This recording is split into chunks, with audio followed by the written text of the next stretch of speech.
The greatest temptation is trying to control something we do not fully understand.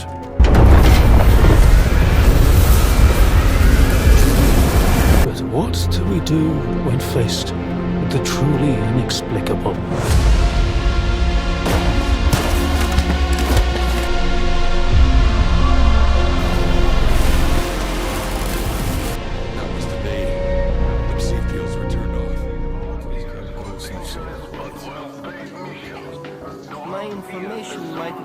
This game sucks! It's a buggy broken mess, literally unplayable. It's nothing like Gamma, it's too much like Gamma.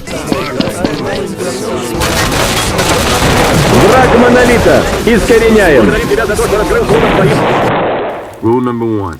Keep your mouth shut. After 6 years of waiting, Stalker 2 was finally released, and with that came many questions. Is the game worth it? Is the game finished? Will my wife stop asking for child support so I can spend more on my BMW? And I, hopefully, will be able to help you reach an answer. Keep in mind that I missed the entire first week of the game because my PC didn't cover the minimal requirements, and the game ran like shit. Who would have thought that the requirements were there for a reason? So I got myself into crippling debt, but I didn't even get to start the game before the 2-day Andes got their reviews out. Another thing to keep in mind is that Stalker 2 was never supposed to be like Anomaly or Gamma. It was supposed to feel like a modernized version of the original trilogy, so have sensible expectations when it comes to the game. Now here are my PC specs, and I played on default medium settings and on veteran difficulty, so everything I bitch and moan about you probably won't experience on lower difficulties. Now let's talk about the pseudo giant in the room.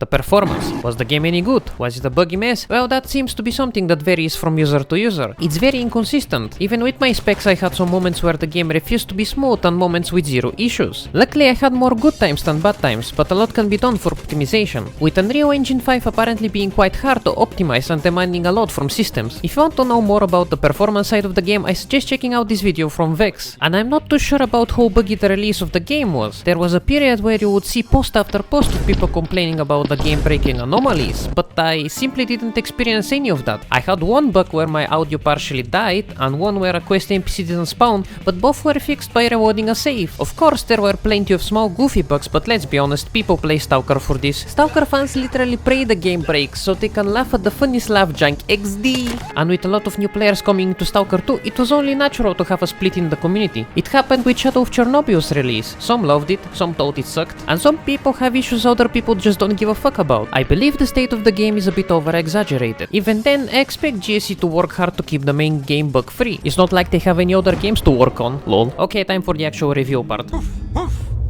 That dog for time to get to work. The atmosphere of Stalker 2 is truly something to behold. Visually, I think the developers did an amazing job, but I mean, the graphics looking unreal is pretty much what is expected from Unreal Engine. My favorite thing would be that they didn't just pick one set of lighting. Instead, they mixed yellow Peace Filter 2008 lighting for the sunny times of the day and blue 2010 Lesat Eastern Europe game lighting for the cloudy and rainy bits. This captures the zone's character of being not just a place of misery and fear, but a place of hope and literal miracles. And the expanded map makes it even better, with it being one huge area separated into smaller sectors, each with points of interest to uncover and new anomaly fields to throw yourself in. You see many old locations as well as many new ones, and some cut ones making a return. And the swamps. Oh my god, that was madness. But while avoiding the swamps, you run into a few new anomalies, such as the shards anomaly that will shred any bullets, boats and mutants that touch it at speed, with the way to deal with it being to slowly walk through it, and you are literally invincible while inside. Then you have the Lava Kumar anomaly that will nut all over you and make your life literal hell. It's like a homing burner and it's just pain. Then you have the bubble, which is kind of there. You can pop it, but that just makes it worse for you. It kind of exists and flies around. I think it's coming to you. I don't know, it's just there. And then you have the shit fuck flashbang. I fucking hate the flashbang. The flashbang is the worst thing to ever exist. It doesn't detect boats sometimes, and it spawns out of nowhere even if a place was previously clear. It makes absolutely zero fucking sense when you first run into it, and it just gives you a huge paycheck on repairs. But the way you deal with it is that you walk in, it pops, then you have a few seconds to move, and it will always spawn in front of where you are going. Some people managed it, and I'll avoid it and go into a bubble anomaly kindergarten instead. Oh, and there is also something like a sci field that slows down time. I think that is just schizophrenia kicking in. But enough about anomalies, let's talk about the gunplay. The weapons are very high quality, feel smooth and quite nice to use, and there is a solid variety of guns in the mix, with upgrades and attachments changing the way a gun looks. You can live out your zone tactical dream or just use a basic AK for the whole game and pretend that you are the average citizen of Kosovo. With the weapons now being split into tiers, you can use both 5.56 5.56 and 5.45 and any bigger or smaller caliber till the end of the game. This way you can find something you like and stick with it. Of course there is some balancing that makes no sense, like an HK416 being weaker than a Kiparis, but well, video game weapon tiers system. Stalker was never known for being a super realistic game. I personally used all kinds of guns through my playthrough, and the most important stat to look out for is none of these, it's penetration, and it's not even shown on the guns themselves, and it pretty much decides if your life will be pain late game, since armor is armoring quite well. Also 9x39 guns feel super weird, I don't know what they did, but the tracers are just confusing and the bullet drop, what the fuck. But to counter that, the SVT melts through Bureau, so I will retract my complaint. Now, does the AI hold up to everything else? Well, considering that this is Stalker, the AI will have brain fart moments that make no sense, as well as incredibly epic cinematic moments. They will sometimes flank you and try to corner you as a team, while dodging your shots if you get too close, but they'll sometimes push in one by one like morons. And as documented by Zone Slug, the AI is not doing as much as it did in previous games. They don't use cover as much as they did before, and now just try to move closer to whatever they're fighting. And I really wish GC made them react in a more realistic way. His videos are very informative, check them out in the description. In short, the AI needs more work. If A-Life was heavily nerfed for optimization reasons and they're slowly bringing it back now, they could add all of these little details from the previous games and make the world feel more alive, especially the military faction AI. I get it if bandits are too stupid to do anything tactically, but they should have self-preservation at least. From my experience, the AI is believable, even if they lack tactical depth when in frontal combat, yet they're capable of ambushes, and I'm really glad to be seeing progress through the 5 months of stalling this video, especially that the issue with AI being able to laser you at night was fixed. Now they will shoot in your general direction, but not be as accurate, and A-Life was improved by a lot as well.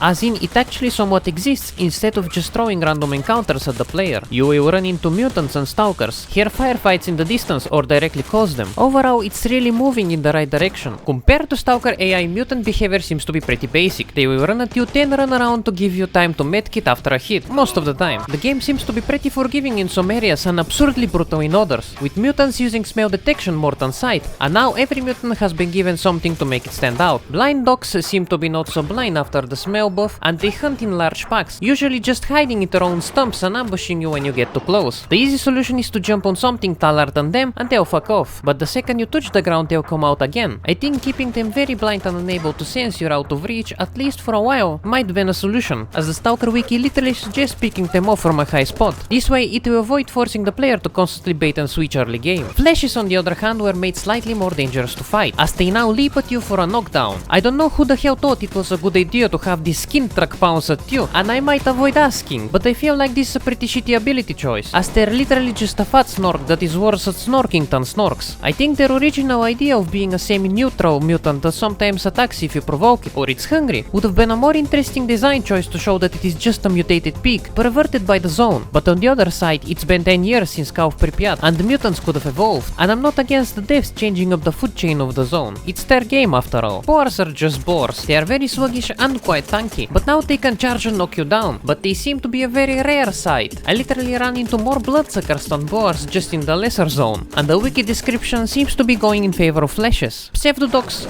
don't exist in Stalker 2. Now all of them are replaced by side dogs, which to me is a very huge miss, because it leaves a huge hole between low tier and high tier mutants, which the pseudo-dog perfectly fit in as a literal dog on steroids. Well, side dogs are about the same as in the original game, except that when the main dog spawns its phantoms, it just disappears among the phantoms, which makes it much more of a pain in the ass to fight, so you usually just run away. And replacing the pseudo-dogs as the mid-tier mutant and the low-tier mutant and the high-tier mutant are bloodsuckers. You will literally see bloodsuckers everywhere, constantly, and they have been made much more annoying to fight, as now they can knock you down, then run away, recharge their ability while you heal, and do it again the second you try to re-engage. I think bloodsuckers fucking suck in this game, especially when it's more than one and they can literally gang up on you and keep you knocked down for over 10 seconds straight, then use their second Rower XD stun ability to get more cheap hits in. Gameplay, man, this is the thing that I hated most about this game. The semi-legendary boogeyman of the zone being a more common enemy than literal blind dogs, and you could run into a trio of bloodsuckers while carrying 70 kilos of loot, and you either spend an hour fighting them or give up your loot to escape. They're like Eastern European bullies, man. Fuck cocksuckers. I will pay every freedomer to mate with them to extinction if I have to. Well, you could say that the Bayon is the mid-tier mutant of the game now. The cats have a stun attack too, and can make your schizophrenia act up, even though their biggest strength is being impossible to hit. They move around so much you might need to do CSGO aim training to prepare for a cat fight, and they're also very tanky. Several 9x39 headshots seem to do nothing, yet a few shotgun hits or a crystal anomaly day and it's good night, kitty. Snorks are literally perfect.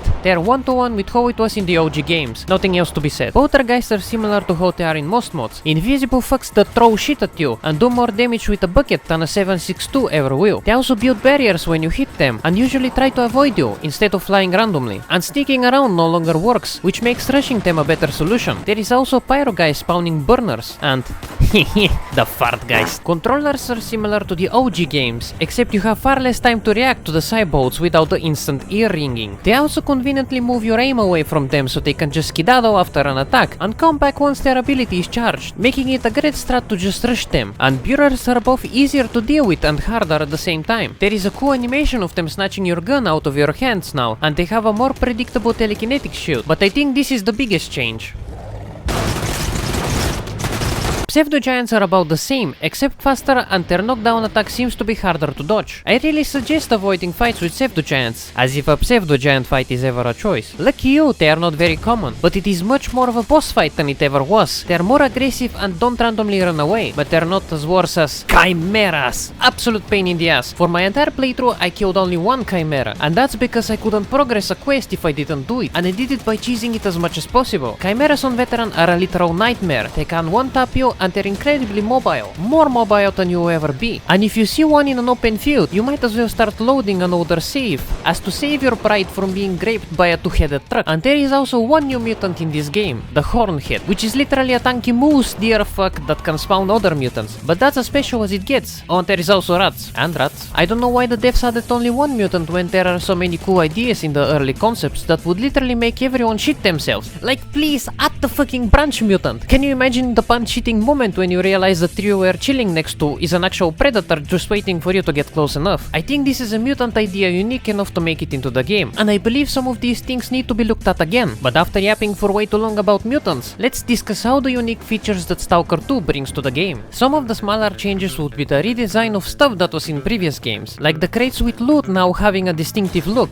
the detectors being more detailed, as well as a new detector called Hyuka that can detect artifacts from 100 meters away, giving you more tools to strategize with. A bigger change would be the UI. It has been simplified quite a lot, removing the minimap and replacing it with a compass, which I think makes the game way too easy, as it literally feeds you enemy locations. But one of the worst decisions ever was the change of the quick use menu. Instead of using F1 to F4, it's now F1 and F2, and you need to hold the button to get the secondary item, which is like, why? What was wrong with F1 to F4? It was faster and more precise, and now you can end up drinking while trying to stop a bleeding, which, I mean, fair enough. Another feature is the new PDA model, which I like quite a lot. It's easy to navigate, and now you can place markers to know which location has a chimera, so you never go there again. Unfortunately, it's got a limit of 10. Again, why? Why is there a limit to something so useful? But as cool as the PDA is, it's still missing a few features which everyone is a fan of, such as the diary and the encyclopedia, and they seem to appear in the AI's PDA model, so I guess it was cut out. The closest thing that we have right now are entries that appear after you collect loose pieces of documents, papers, and PDAs with information and voice messages, so I guess the diary kind of is in the game, but also not really. And the second biggest feature added to the game might be animations. Half of them in first person, which is a huge win for me. I love first person animations, and I hope to see more from Grigori Konstantinovich Gaming. And the biggest feature yet being 4 new factions. Minor spoilers ahead in case you want to experience them yourself.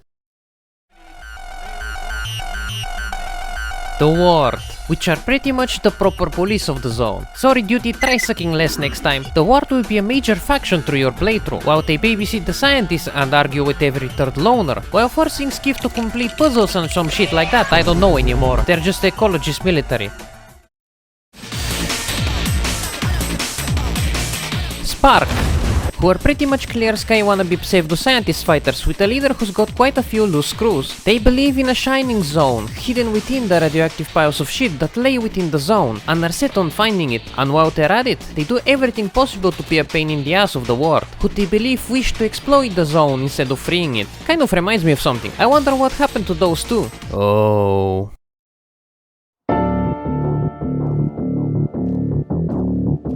Noontide, a faction consisting of remaining ex-monolithians that have been collected by Strider into a kindergarten of finding a new purpose. Stuck between the past and the future, they are isolated from the rest of the zone on their own island in the middle of bumfuck nowhere, eager to rediscover themselves and escape their toxic household. We can only guess what awaits them.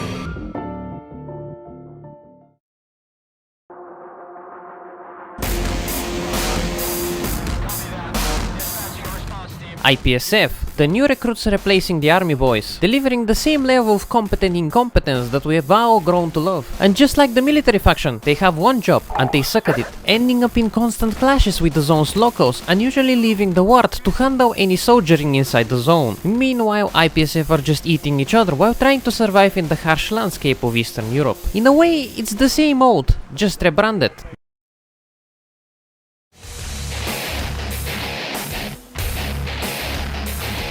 The Core. The Corpus is a group of seasoned veteran stalkers protecting Pripyat from insiders and outsiders alike. They have the city on complete lockdown with their mysterious leader calling the shots from within. But they don't really seem to do much other than being a border police, past a border police and another border police. Oh, and they added women too. Despite some stuff missing and being broken, I personally believe that this game is a very strong base for the future. A free play mod for Stalker 2, preferably with some story attached to it, would be some real shit. So I feel like once the official modding tools are released, the community will have a field day. Keep in mind that between slaving away at a Snork sushi bar in the garbage and chasing down the Gamma fans that escaped from my basement, the video ended up being 7 years late, and the developers fixed some of the shit I complain about, like the bloodsuckers being the only mutants you see even during early game, and controllers have been given a new attack, so you can't just rush them anymore. Pretty much a Grueling more fixes, you get the idea. Any of the shit I said could be outdated tomorrow.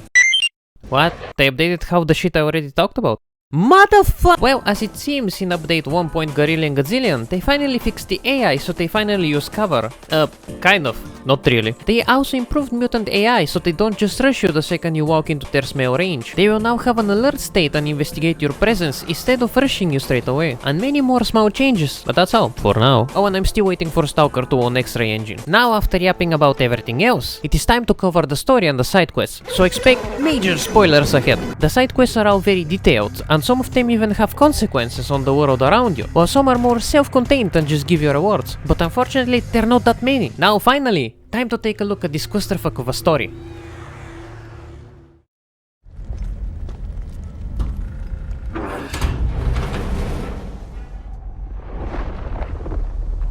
I am Skeef. As a child, I yearned for the shitty commie block apartment, but something always got in the way.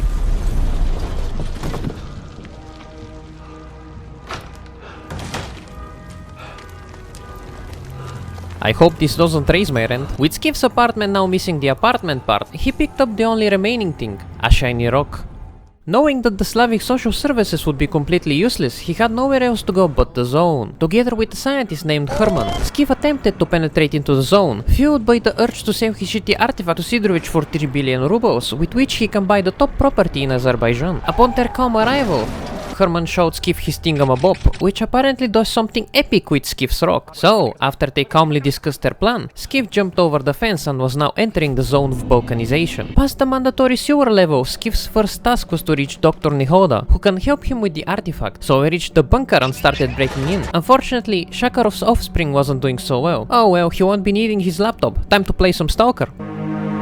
After downloading the X-Ray Engine version of Stalker 2, I went to find an artifact and instead found an ugly loud fuck. So after dealing with him in the cheesiest way possible, I went ahead and plopped the thingamabob into the ground. I wonder what this button does.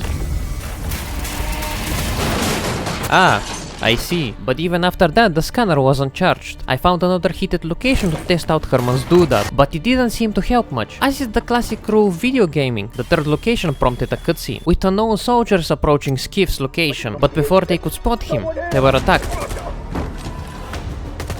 giving Skeef a chance to run away.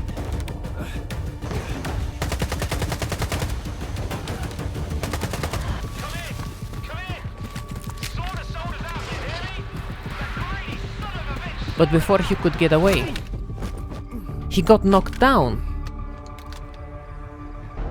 10 knocked out.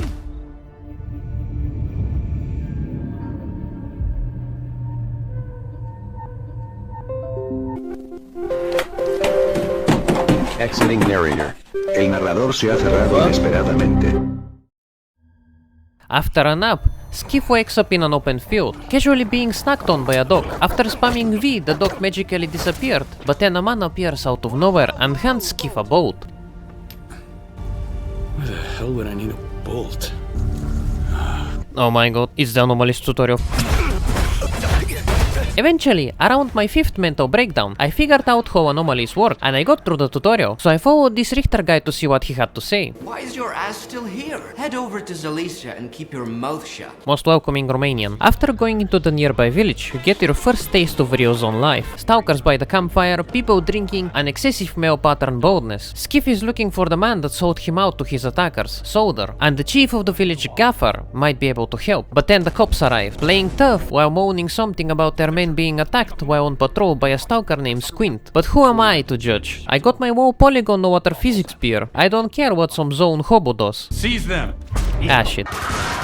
After that peaceful interruption, the village barman tells me to ask either Gaffer or Mr. Zotov about where to find Squint. This is one of the first times where the game will let you side with a faction, and this will dictate your playthrough, but I'll choose to side with the Stalkers. After barging into Gaffer's house and interrupting his argument with Richter, I ask him about Solder, and they promise to tell me if I help them with calibrating some antenna in order to find Squint. For good measure, I went to Zotov too, to get as much info out as possible, but it was just a yap fest, so I started climbing the tower, and eventually I was on top and tinkered with the antenna, and it caught fire. For good measure, the man on the radio teleported his voice inside my head to tell me about another antenna. I went down, then up to it, and got the coordinates of Squint. I headed to the old mill where he was hiding and accidentally activated a trap while going up and alerted Squint, but I convinced him that I'm a friend, and he offered me a deal. I get him an artifact so he can escape, and he gives me the ward sensors. Sounds fair. Without a second thought, I jumped into the Anomalies cave and ended up regretting it, as this was recorded before the bloodsuckers got nerfed and I didn't have a shotgun, and it was pretty much a Scooby-Doo chase scene all over the cave. The fight was tough, but eventually the bloodsucker's face was more lead than suckers. I got Squint his shitty artifact from the fart cave and then shouted at him for sending me into a bloodsucker cave, but he shut me up by handing over the warden sensors. Skiff's literally homeless, what do you expect from him? So, after handing over the sensors to Richter, he shares that Solder is an army tech located in the sphere, where the military draws their anomalous maps, and Richter suggests using stealth, so I went to the back of the sphere, and now it was time for Agroprom 2.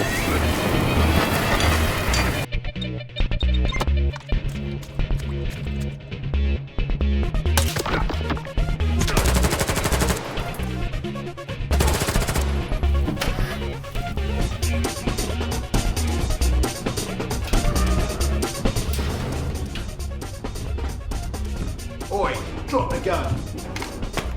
Who the fuck are you? Yeah, bro, hold on a second.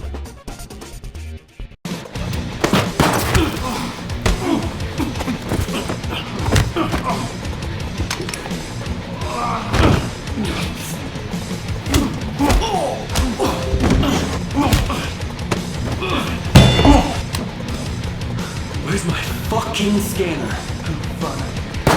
Oh, shit! Look, I'm a nobody. I just put Anomalies on the map. Nesta runs the scanner business. He's the one you should be talking to. The kingpin of garbage. The huge pile of trash. You can't miss it. It's north of... Nesta. It's north of Zalicia. I didn't betray Herman. I've sold some people out in my day. But not you guys.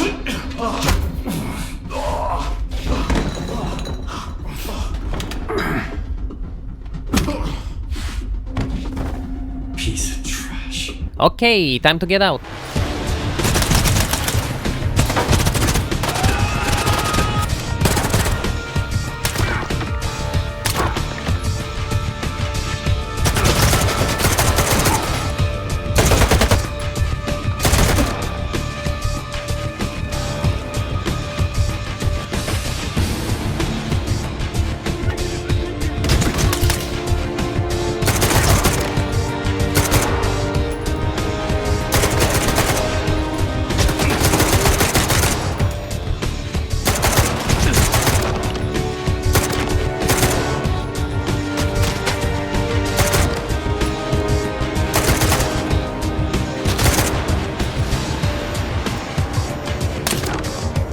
After making it out, Skiff learns that Solder is of no use, and that the kingpin of garbage called Nestor runs the scanner business. Next step was to meet with Richter's guys at the detention center in the garbage, and over there are some stalkers in oddly familiar colors. The squad leader named Star introduces themselves as Spark, former assistants of the scientists, now turned zone saviors from the evil ward. He gets straight to the point. The ward sealed all exits from the underground lab in Dark Valley, while his men were inside. I need to find a way in, help them and find one of Nestor's hideouts in the process. process, so I got to it. Using the zone storm to mask my approach as I took down the wardens one by one, until the last moment where I fucked, but that doesn't matter. I opened the lab and went in, and X18 felt very welcoming. Very. Right after that clusterfuck, I found an audio tape recorded by Nestor and someone called Diode. Apparently while they were in the process of destroying evidence that they worked with the scanners, they just couldn't help themselves and made a recording of admitting to doing all they were trying to hide. This is peak storytelling, guys. After a bit of wondering, someone contacted Skiff. Apparently this is Star's guy, with no instructions other than to meet up with the stranger. He gave me coordinates and past the code lock door, the peak of cutscenes happened. Give me a hand. Bring that shit over here.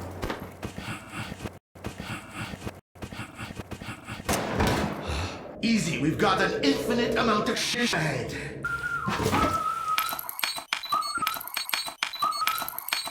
Bomb has been planted. Going to hang around and catch some rays?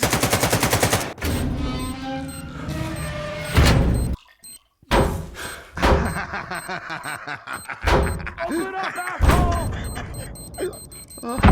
Deadly anomalies, dangerous mutants, anarchists, and bandits.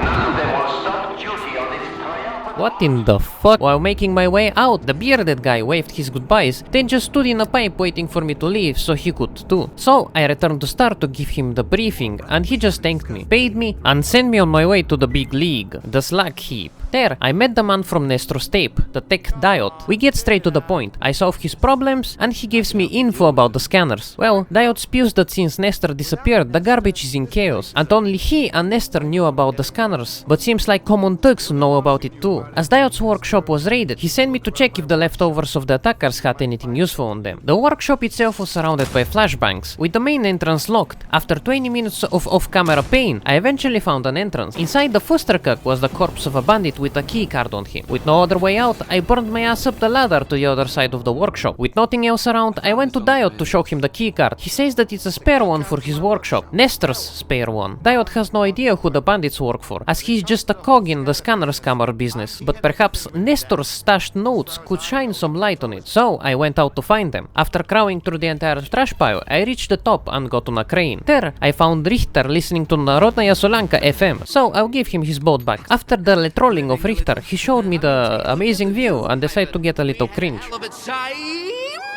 But we don't judge, we love our cringe homies. Right after, he decided to get real deep and philosophical, asking if Skiff ever lost something he loved, but Skiff was silent. The memories of his €300 apartment being too much to handle. After that, I went to the edge of the crane and found Nestor's notes. On them was Nestor self-reporting that he worked together with Herman to create the scanner scheme, and coordinates of where to find them, but on the first location was only an artifact and a bandit ambush. Luckily for me, I found a good spot from which to snipe the bandits, and I got to test the grenade physics firsthand.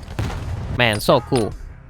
After clearing them out, I looted one of the bandits and found a PDA on him, with someone named Varan mentioned in there. After following the mark, I was led into the bandit base. Not good. And even worse, I got to meet the Kingpin himself, and to make it better, Skiff decided to demand information from the dude like it wasn't job for job so far into the game. The Kingpin shares that his men also got attacked while working a scanner, and that he kidnapped Nestor as he was the only one who created the scanner venture. Yet, the Kingpin doesn't know who attacked his guys, but he knows someone that knows, and he'll tell me for 20k! Can I pay in some other way, man? You know, like job for job? And so, I was sent out on a quest to kill his two rival Kingpins, Roosevelt of the Commissary and Shah of the Brood. So the Shah was first. With his men letting me get close, I was able to corner camp, then use advanced room clearing techniques on them. With the Shah nailed to the ground, it was time for Roosevelt now. The Commissary bandit seemed one idea better manner, but only the evil Albanian spirits in my head ever used such words, so I had to self-defense against Roosevelt's psi attacks. Eventually, I found the Baldman himself, and well, you could say I nailed him too. After that, I returned to Varan, who seemed impressed. He told me that the scanners are bugged. I'm writing a report to GSE as we are speaking, don't worry. And as he's part of the deal, I got to see one of the men that attacked him. And it's this lively guy, with a weird PDA on him. But after going out, I got ambushed? No way! Who would have seen this coming?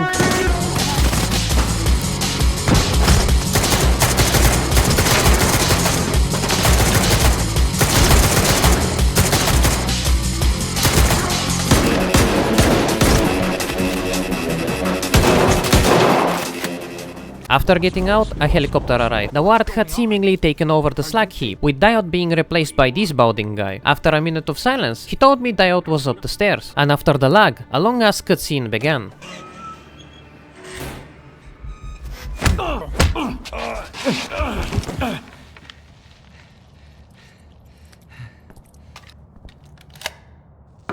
Play soldier with me. Puzzle.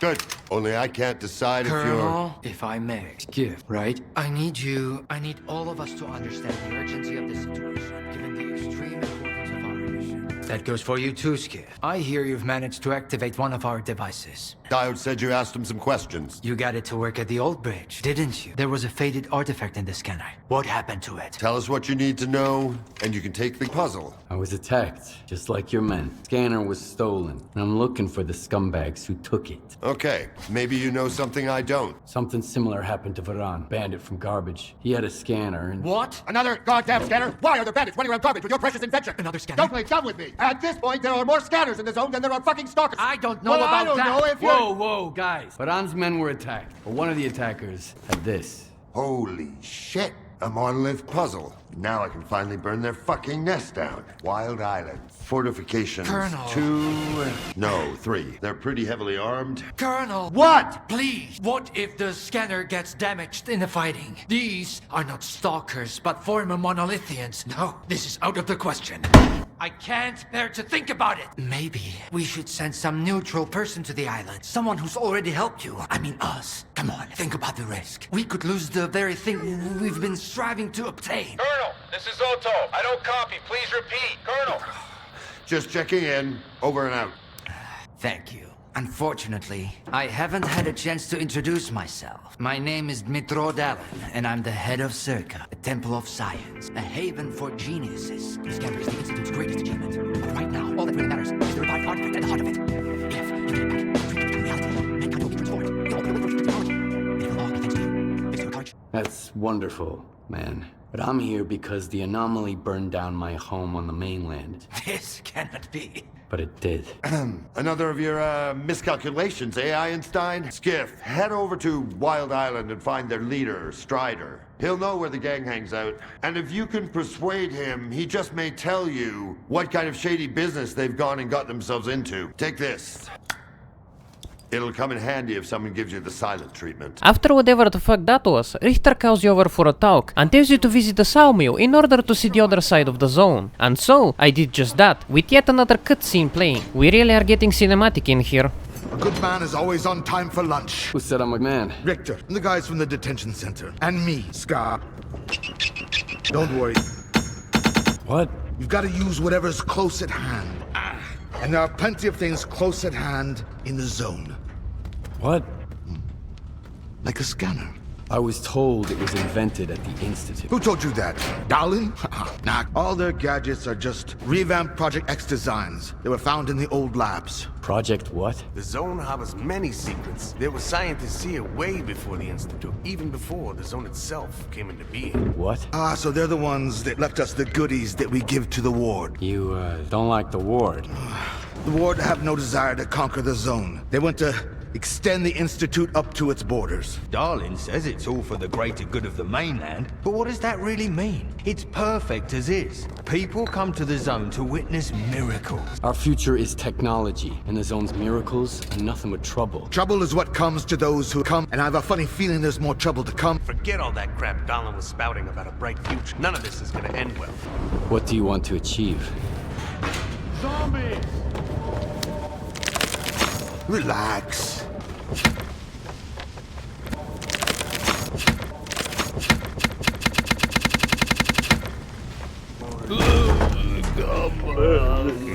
This is the dark side of the zone, but there's another, the shining side. It's here all around us, but we cannot see it. I wonder what's out there. Eternal spring, the Klondike of artifacts, a new home, our hearts, desires. But most importantly, no shit. We want the shining zone to reveal itself. You're just a good guy. That's all I'm going to say. Or rather, I think that's all you are ready to hear. Would you like some comment? I get it. You're angry and couldn't care less about the troubles of others. Can I help? How does the ward's badge feel in your pocket, you I have a plan, and I'm sticking to it. Do I hear the Colonel speaking? I've got a mind of my own. Well, do as you please. Watch your head. After whatever the fuck that was too, it was time to continue towards Wild Island. And soon, I would regret picking this route. Two bloodsuckers in a tight swampy area with no cover was absolutely the best thing the developers could have put here. But after a while, it got better, with random ass dogs and even the fucking sky trying to murder me. Eventually, I got one of the suckers, and while the second one was inappropriately touching Skiff, someone came to the rescue. It was a squad of stalkers in white camouflage, but the trauma will remain. I soon got to Kosovo Island without any trouble and reached the front gates, where Janusz Baudman was giving me the eyebrow, so I showed him my coup. With the Wokos looking at me weirdly, I headed into the tradeless trader and asked him about Strider. Apparently, Strider was busy with an explosion in the waste storage, and the only one that could let me in was Dubny, so I made my way there, only to find him in the middle of an argument with someone. Dubny eventually decided that my stalker skills would be useful during the crisis, and I headed to help Strider. Inside the facility were a bunch of wounded monoliths, and a shit ton of fart clouds. After passing through, I eventually met the man himself, and the scanner in the open, and together we turned it off. Right after, Skiff and Strider started bonding over their shared Scanner Enterprise troubles. Skiff shows Strider the PDF monolithian origin, and Strider gets offended, as he is no longer part of the monolith. He now believes in something greater Albania. As a true Balkaneer, Skiff understands this. Strider then mentions that there is a database with information on every monolithian PDA, and that a man named Professor Lodochka might be able to help Skiff. I headed out and went into Lodochka's bunker. Lodochka was a bit skeptical at first, but he says that it's possible to trace where the PDA commands came from, but he'll first need something called an inductor, and there could be one in the waste processing plant. So I headed out through the marshes when a radio call for help started coming from the plant. Apparently it was under attack, so I rushed in to see what's happening, and it was two pure-blooded Albanians. Apparently they were attacked by a common sense wizard that told them that they could just coexist with their neighbors, or some term like that, I don't know. Everyone fell for it except those two. Well, maybe more like 1 1/4. The man begged me to kill the thing, and I happily dropped half of my gear and went out on a hunt. Heading inside the tunnel, you are greeted by an eerie atmosphere, with plenty of art anomalies around, as well as zombies wandering the house, and no matter how hard I tried to stealth it, they always noticed me. So I just decided to go loud. And this place is an absolute slaughterhouse. Holy shit, what happened here, man? Eventually something weird happened. A random live monolithian appeared out of nowhere, with weird sounds appearing from nowhere. Must have been my schizophrenia acting up. Let me take a pew. Oh, never mind, it was this ugly fuck. So I did what I do best and tossed half of my grenades at him, but it was far from scary or difficult, more like tedious, to get stunned and watch him skedaddle out of the room only to do it again. Eventually I got him, while he was just walking away for no reason. With the controller defeated, I found the inductor and made my way out, and as it seemed, the Noontider had gotten himself into some trouble, but I was ready to epically be stuck in a dialogue with the attacker. Okay. Yeah, keep skedaddling to cover while I make mean demands. Oh, what? It didn't work? Okay, back to my original plan.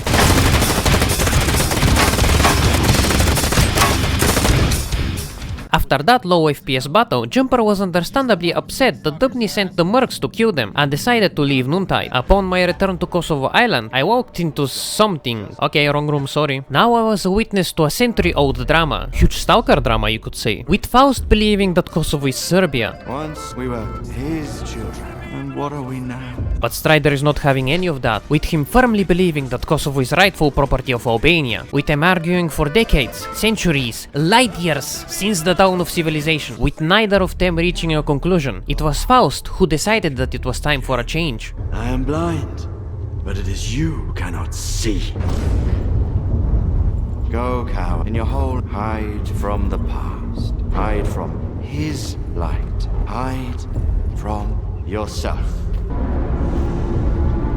After whatever the fuck that Turkish soap opera was, Skiff shows Strider the inductor. Strider and Kors then direct Skiff to head to Azimuth.com station, where the inductor can be used to direct the PDA signal from the station. They also mentioned that the Ward had taken over Azimuth, so I'll need to find an access key from them. Then Strider decided to give me his Albanian made SVD, which I will leave in my stash to collect dust, since rifle and shotgun is king. Heading into Azimuth, the Ward seemed to be dealing with a bit of trouble. Luckily for me, one of them had the key I needed, and I went down into the gunfire basement. And and soon enough I witnessed the body of an untied Serb. It's been literally 5 seconds since they left and they've already attacked someone. So I moved ahead and I found them, and after a few seconds they found me too, and a gunfight erupted. And I must say, the gunfights in this game are very satisfying, especially when your FPS is stable, but their heads are way too fucking thick. Once out of the underground I ran into a sniper, so I did the only logical thing and just walked under his view, and soon enough I got to my objective. Now it was time to get on the top of the tower and meet the sniper, and even after downing him he just refused to die. I guess I just need to listen to his monologue first. Whatever you say, man.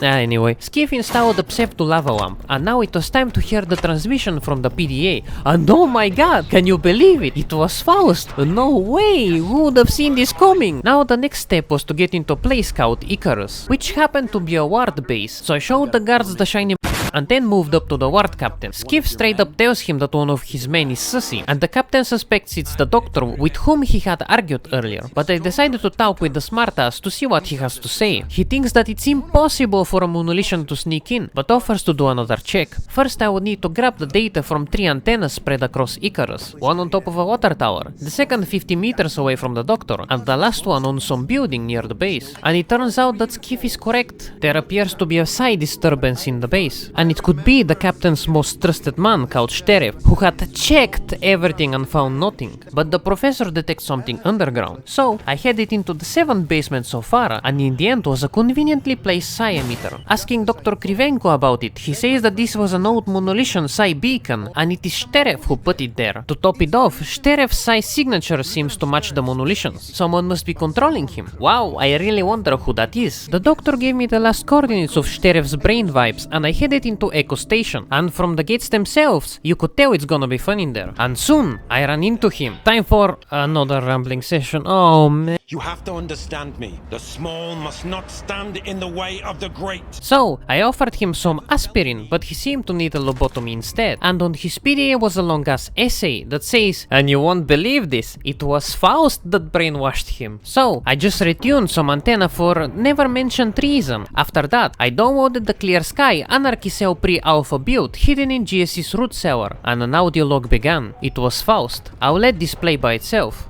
You're a tenacious one, soldier. Ruthless too. There are no better qualities for those who walk his path. On a ship bound for nowhere is a guy who's trying to stay afloat. He will show you the way to clear sky. Once you get there, you'll never be alone again.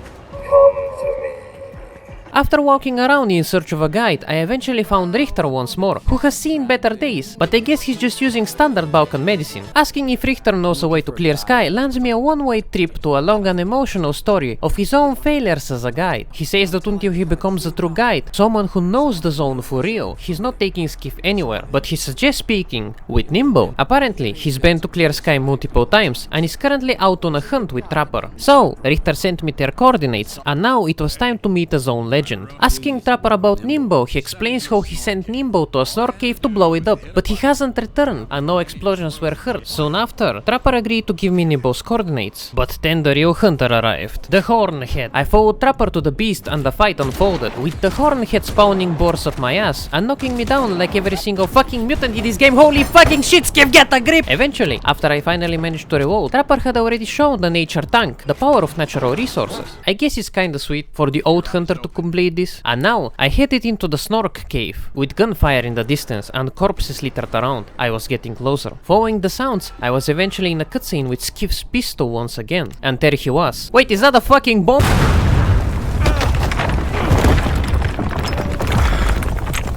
Great trick, smartass. Is that why they call you Nimbo? Oh shit.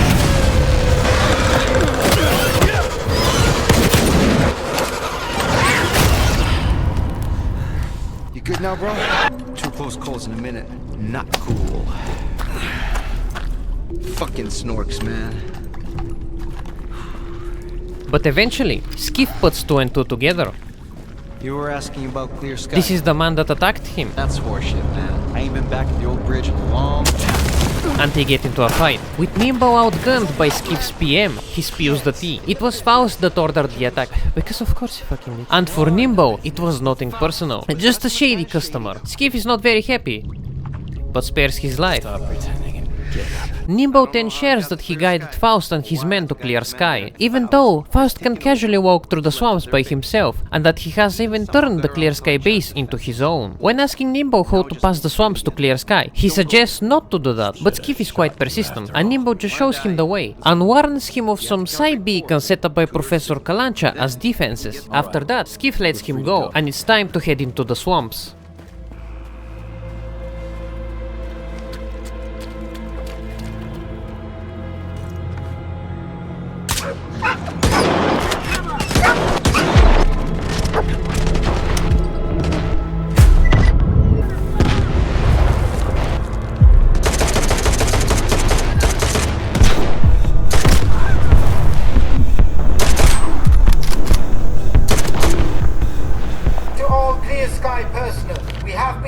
To leave the base. It is impossible to determine the exact date of our return at this time. In order to keep the base secure, I have reconfigured 5 emission monitoring beacons. I hope that this will be enough to keep everything intact until our return.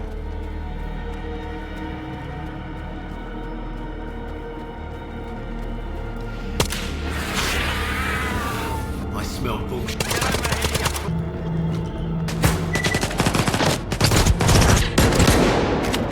What's going on? I can't feel anyone. Where are they? Tell me where they are. Say something. Anything.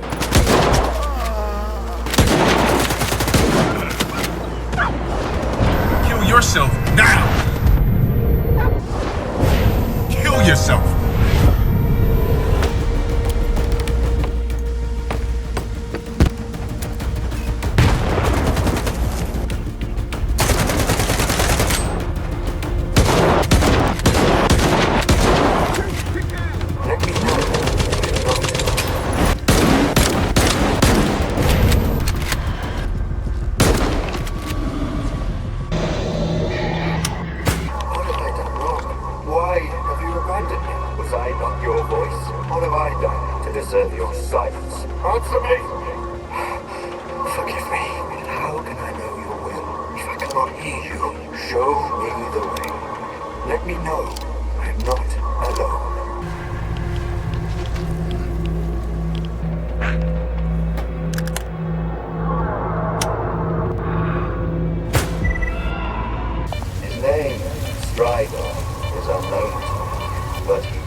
After disabling the beacons, it was time to move in through the fog towards Clear Sky. But something wasn't right. What the fuck? No, there must be a mistake. I didn't order an assault bus. Man, fuck, I am not dealing with that shit. Like, look at it. So, I dropped half of my crap and ran away. A common theme with chimeras. After that, an emission began and I ran to cover. Down into a random basement where I stumbled upon a hatch and a voice. It was Faust talking to himself. With a weird green thing happening, but he didn't seem to want to fight. Wait just a second, Skiff, and the scanner is yours. I need to say my goodbyes. Farewell.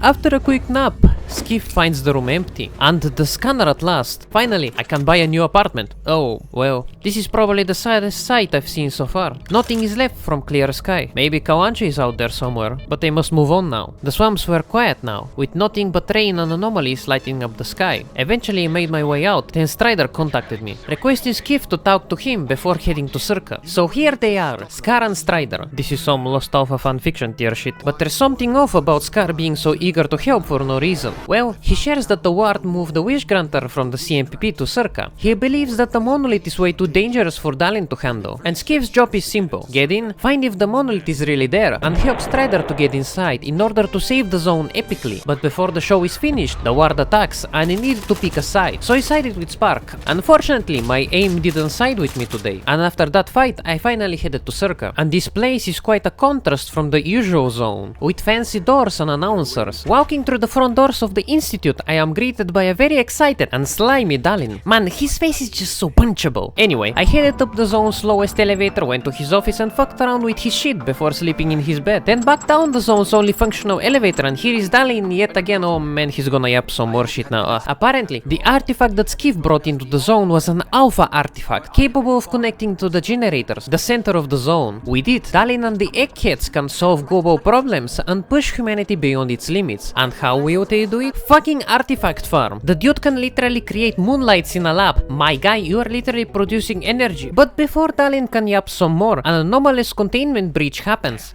Thank fuck. It was time to go full Stalker on this bitch, like jumping into a spatial anomaly. And on the other side was Herman, and he and Skiff instantly got into an argument, but eventually they met face to face. Herman starts rambling about the alpha artifact, how it was his accomplishment, not Dalin's, and something about Dalin's failure during the second Caribbean experiment, which caused anomalies and artifacts to appear outside the zone. Skiff is obviously very butthurt about this, his apartment destroyed, all for some assholes to climb their career ladders. Then Herman escapes, and I followed him.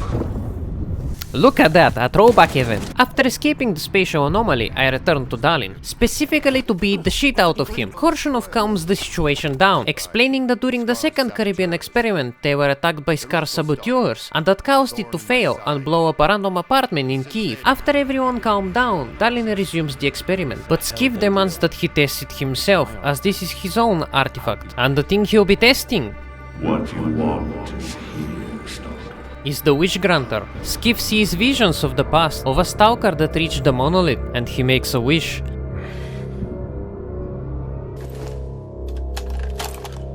I want the zone to disappear. And it does.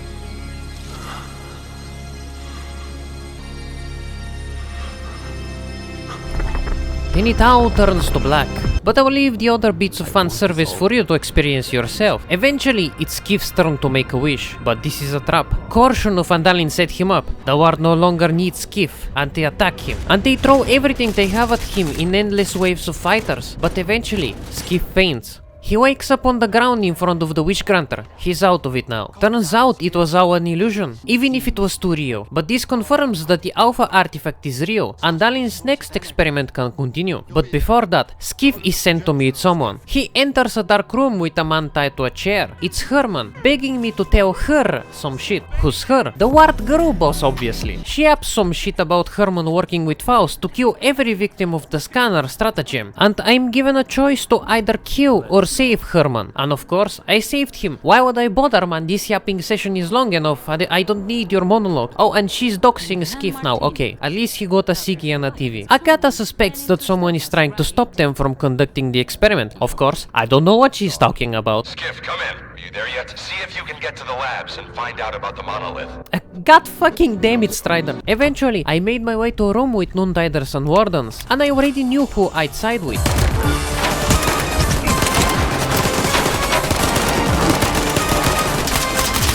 And soon I found Strider, and it was time for action. One on each hinge should do the trick. Visual announced, no text. Wave got. Gateway open. X11. Awaiting connection. What the fuck? You alright? Let's go! Still out here. Request for C-Plane.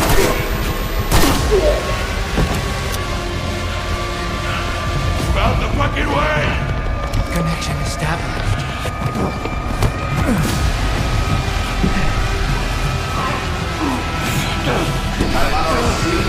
Step back!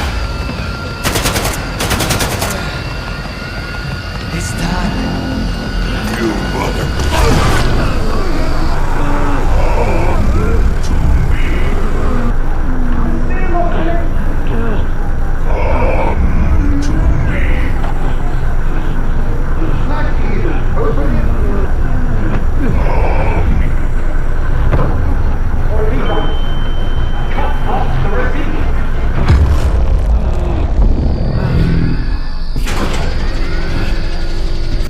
we were too late. Dalin successfully fucked up the experiment, and now Strider was re-brainwashed. He now too believed of a greater Serbia. It's so Jover, man. But I had to keep moving, and got out through the tunnels. And while passing through an opening, I heard Dalin mention a flash drive with all the data from Circa, so I had to get to it first. The Institute was destroyed, with Noontiders now all being turned into Serbian ultranationalists. Everything was turning to shit. The Temple of Science had fallen into chaos, but Dalin still managed to escape. So, I kept on pushing through the Wardens and Mutants and found the flash drive. Right after, Richter contacted Skiff, telling him to leave through an underground. And the underground wasn't so bad, just cocksuckers and snorks with brain damage. But once at the exit, I met a familiar face. United with Richter, we went out of the tunnels to see that the zone is still alive and well. But eventually, Richter realized something.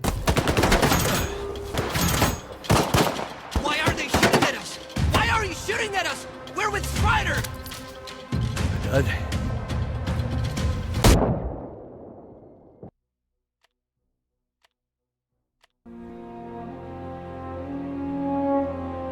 Just kidding, Skiff was absolutely epic and beat the shit out of the attackers and was very tough and cool and shit. But wait a second, the attackers are Noontiders. This can only mean one thing, the monolith is back. Strider and Dubny are gone. The zone didn't protect them after all. Richter immediately falls into depression, but he still has hope that not all of them were hit, and soon Lodochka contacts him. The professor says that the island is a disaster. Some kind of an incredibly powerful signal appeared, a psi signal, and it turned all of the Noontiders into monolithians again. Lodochka seems to know where it came from, but he's in danger and needs help. Skiff heads out to help Lodochka while Richter attempts to find S.T.A.L.K.E.R. Lodochka appears to be held hostage by mercs, but we know how reliable mercs are in this game. Inside one of the rooms is the beaten up Lodochka. He shares that after the signal, Noontide just packed up and left without even checking in on him, and that the signal itself came out from the shelter. He believes that something caused it, something from their monolith past, and Lodochka suspects it was Faust that put it there. No shit, man. Faust has been responsible for everything so far, including the holes in the roads. The effects of the Faustening can already be felt, with Wild Island no longer belonging to Noontide, and the monolith attacking the military sphere, and even Zalicia. But I feel like this quest wasn't working as intended. I don't know why. I moved through the shelter into the anomalous fart cave, climbing through the insides of the island, and I eventually reached the source, a monolith shrine. So I used my Romanian skills and stole the thing that powers it. Richter then contacted me. He has managed to find S.T.A.L.K.E.R's location, and S.T.A.L.K.E.R wants me to bring the emitter to him, which even Richter finds kind of sussy. On my way out, I ran into another slightly more vibey group of mercs, but we all know how it goes.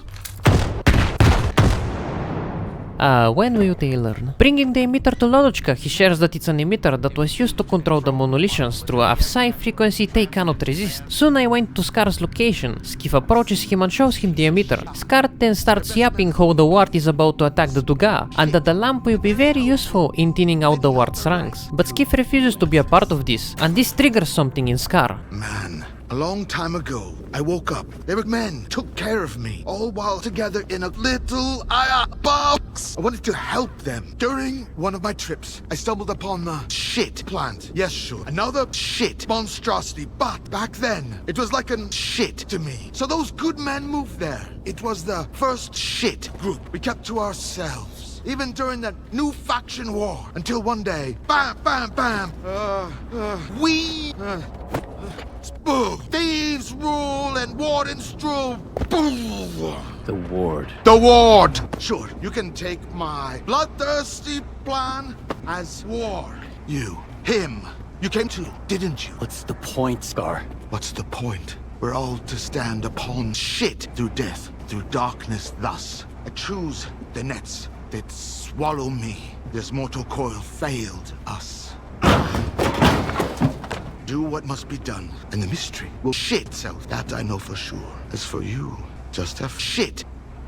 Literally, what the fuck, S.T.A.L.K.E.R? Talking with S.T.A.L.K.E.R further reveals that he indirectly supplied Faust with the emitters, and that he stopped the second Caribbean experiment because according to him, the whole world would have gone apeshit, and for some reason, that's enough to convince Skiff to just agree with him. Literally, what the fuck, Skiff? S.T.A.L.K.E.R then reveals his main plan to strike at the Duga. The first part will be for Skiff to get inside the Promin factory complex, and to place the control lamp under it. So, with limited info, I headed towards the complex, which was heavily guarded by the ward. Heavy meaning like like 4 guys instead of 3. So I headed into a hole in the ground and soon I was at Promin. Inside the underground facility you can find 4 recordings of a scientist sent to destroy any evidence regarding Project X and Seacon. And he also reveals that the Duga has been modified into a sea installation that can be controlled from malachite through Promin. Soon you'll find the remains of a scientist, and the killer too.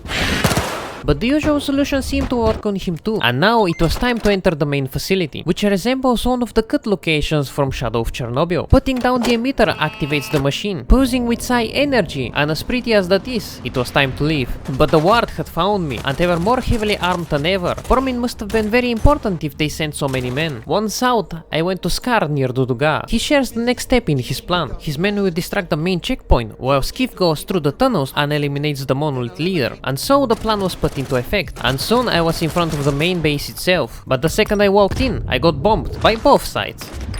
After getting past the last soldier, I saw Faust suspiciously just vibing there, but according to S.T.A.L.K.E.R, he was outside fighting the ward, and the outside was complete chaos, with the ward on one side and Monolith on the other. But from the start, something was not right. There were multiple Fausts, and taking out one just made him disappear, and they just didn't stop coming. So I got impatient and tried to find my objective, and it was Faust. I think something broke. Now I was stuck on the other side of the checkpoint with an army of Faust cosplayers surrounding me. Nice fucking plan, S.T.A.L.K.E.R. Eventually, I just brute forced my way through it, and what the fuck did he do? So this is S.T.A.L.K.E.R.'s plan, huh? He also says that the Faust cosplayers were nothing but schizophrenic phantoms. As it appears, Faust has become more dangerous than the ward. Skiff's next step was to head to Malachite and meet Professor Ozerski. Asking the professor about Faust's phantoms reveals that the preacher was using older Seacon technology to create the illusion. Ozerski says that the Circa flash drive archives may be useful to find out more, and Skiff hands it over to him. Unfortunately, that would still take a lot of time to analyze, but what won't take a lot of time is to connect the nearby mirror facility that was used to study these illusions to Malachite, and so I headed there right away. The feeling inside the facility was heavy, with corpses littered everywhere. I moved into the control room and activated a fuse, as well as all of the bodies on the ground, but their brain activity was equal to that of a Twitter user. I continued forward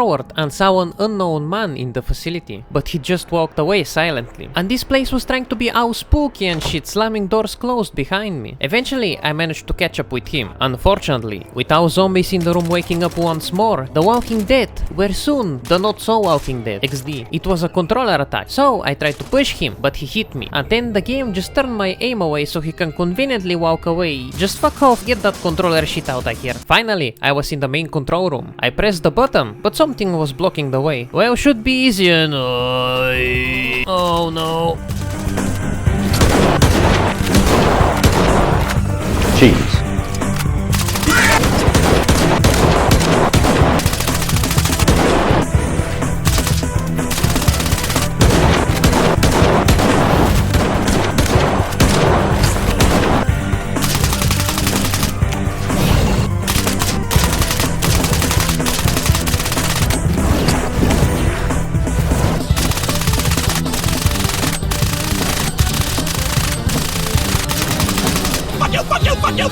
Man, fuck that thing. Time to resume my button pressing. With the mirror now connected to Malachite, the job was done. Ozerski received the information on the controller project, and there is a list of all the scientists related to the project. So, if any are alive in the zone, Skiff can reach them. The professor doesn't know any of the scientists, but he knows someone who should be able to help. Richter. Apparently his work is all about finding people, and he also introduced S.T.A.L.K.E.R to Ozerski, so he's a big shot in the zone. Going into 100 rats, you'll find Richter there. Skiff questions how Richter can always be everywhere, but he shrugs it off, changing the subject. After the signal, a legendary stalker called S.T.A.L.K.E.R popped up out of nowhere. Skiff asks how to find him, but Richter says it's not as easy. If S.T.A.L.K.E.R wants to be found, he will let it happen, and he doesn't seem to be too fond of the schizophrenic Robin Hood and his merrymen. Moving on to the scientist list, Richter knows one of them, a man named Vupalov. I headed towards his coordinates, was allowed in. Then I immediately started robbing his fridge, but he was not very fond of it. It ruins the experience of getting hammered, he says. Trying to talk to Vupalov gets Skiff waved away. First you gotta bring the good stuff. So we sat down. Let's sample the goods. Let's have one. And then we can talk about what, where, and how much. Here's to the start of our partnership. All right. Not even a flinch, huh? That's gonna impress me. When you drink, you've gotta put your heart into it. So, how about another one? I'm not interested in vodka. A man with no interest in vodka is a man with no interest in life itself. What motivates him then? How can you trust him? And most importantly, why share a drink with him? Look. It was a promising project, sure, but it's time to bid it farewell. What thumbs up? What project are you talking about? I told ya, the Mutant Control Project. They cooked up all sorts of freaks, then tried to make gadgets to bust them around and zap them remotely if things get out of hand. As you know, they fucked up the later part. So much for a promising project.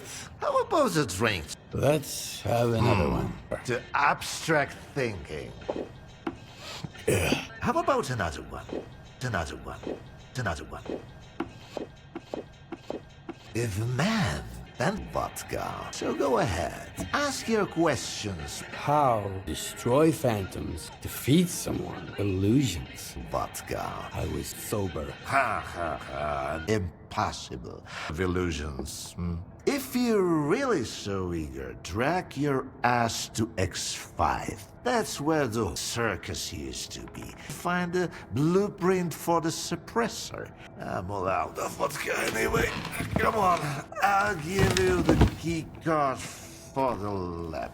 After the hammering, Dvupalov realized that he already gave the lab keycard to his assistant, so I had to find him first. It was time to delve into nostalgia further. Around Agroprom, I found the assistant's hoe and started robbing his oh hello, I need keycard. Did you drink with him or something? Keycard. My next step was to find the lab in the Agroprom underground. And the funny light is gone. Game literally unplayable. Other than that, it was quite a faithful recreation. Except this massive hole in the wall. At the end of it was the door to X5 and a controller spawn camping. So I attempted to bomb him, but he was gone. Inside the lab were many cages for mutants, some still alive. Pushing further up was a giant hole, leading to another hole to the lower level. Following the yellow paint, I was led into an obvious arena, and immediately got spawn camped again, with a side dock appearing out of nowhere. But it was no match for the Saigei. I then went up and beat the shit out of the controller that was still corner camping. Inside the main room is a recording. On it are scientists giving more information on Faust, praising him and his abilities and tactics in leading the monolith. Other things on the desk were blueprints for the suppressor and a key. But on my way out I ran into monoliths and I was forced to push my way out through them. And before you ask, yes, you can go to S.T.A.L.K.E.R's hideout. Upon reaching the last corridor, someone on the radio mentions that they are planning an attack on Skiff. And surprisingly, it is S.T.A.L.K.E.R. And in this firefight, I sucked big time. Like I just couldn't hit any shots, but eventually the attackers were done. Taking the PDA of the commander, you learn that this attack was not sent out by S.T.A.L.K.E.R, nor stopped by him, but he warned the commander that it won't go well. Returning to Dvupalov, he's yapping about alcohol distillation again. The professor believed that his projects ended in failure, but Faust wasn't exactly a failure. He tapped into the X network and brought back the monolith. Dvupalov gets angry. Sikon used his work for this. Dvupalov told them that the way to make a true controller is to preserve his capacity to think, feel, and make tank memes. And without anyone controlling Faust, the monolith became a worthy idea to him, all by his free will. The professor is a bit disappointed that Skiff wants to kill Faust, all his life's work, but many people died because of him. Still, the professor believes that with Faust's death, nothing will change. Now I had to find a technician to install the suppressor. I thought it would be an epic journey to find Cardano or some shit, but no, any technician can do, apparently. Moving on, I went to meet with Spark in the Duga. Star says that Faust will use the Duga as a psi emitter to turn everyone in the zone into zombies, and even Promin Station is not gonna be useful, as the monolith has remote control of the Scorcher now. Oh, so why the fuck did we go there? But Star knows how to turn it off manually. Skiff's part is to use the suppressor to sneak in through the sewers and shut off the Duga, so Spark can then go in and help without being fried. And now it was time for the second mandatory sewer level.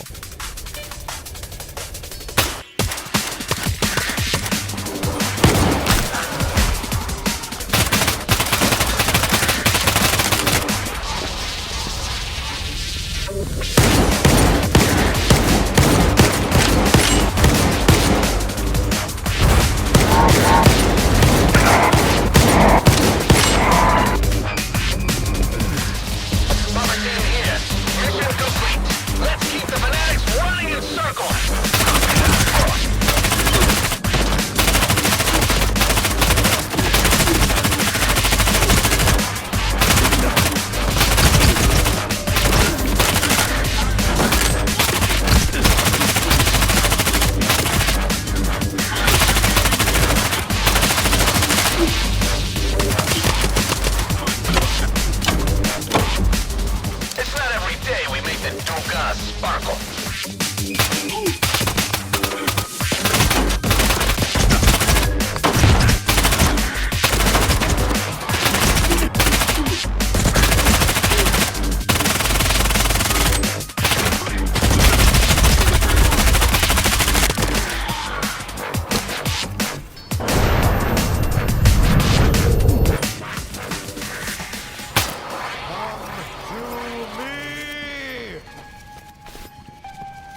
And here is the most infamous part of the game, the Faust boss fight. It took me a solid while to understand what the hell I needed to do, even if the devs tried to hint it, but I guess I'm retarded. So here is the fight, enjoy the suffering.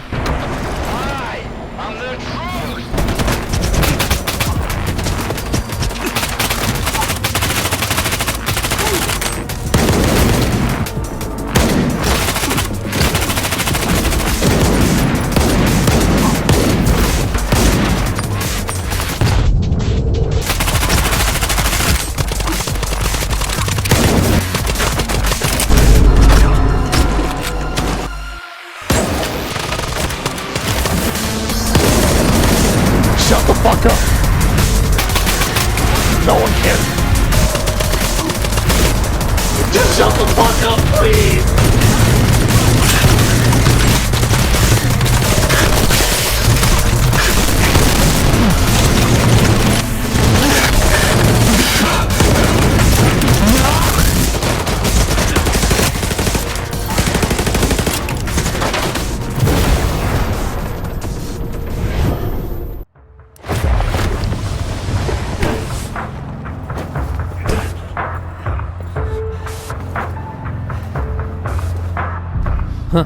What? Perhaps Faust is not a mustache-twirling villain like I expected him to be. Perhaps I didn't quite understand him. Maybe behind those whole eyes is a true someone who understands the zone and has compassion that is unmatched. Maybe... No, he's just an asshole. Denying help ends the fight, with Faust ready to talk. Welcome to the subtle world. Take a seat, Skiff. We have a lot to talk about. What time of day would you choose for an intimate conversation? Dusk. What a fascinating show. Much of the zone is not what it seems. What? You know, the modern... What? Come for me. And that is why you are here, seeking revenge and a reward. I don't get it. I just want to reclaim what I've lost. That makes two of us. Is that so? Some come to the zone to make money. Others come looking for a miracle. Many just want to find happiness, you know? A way to feel real and alive again. But have you ever met anyone who was truly happy? And what do they look for if the miracles don't satisfy them? The monarch brought joy to a chosen few. But I've decided that all stalkers in the zone deserve come. How generous of you. Awkward, but in the end, it was I who gained true sight, while the others kept stumbling around in the dark, searching for invisible wonders. The monolith showed me the zone for what it truly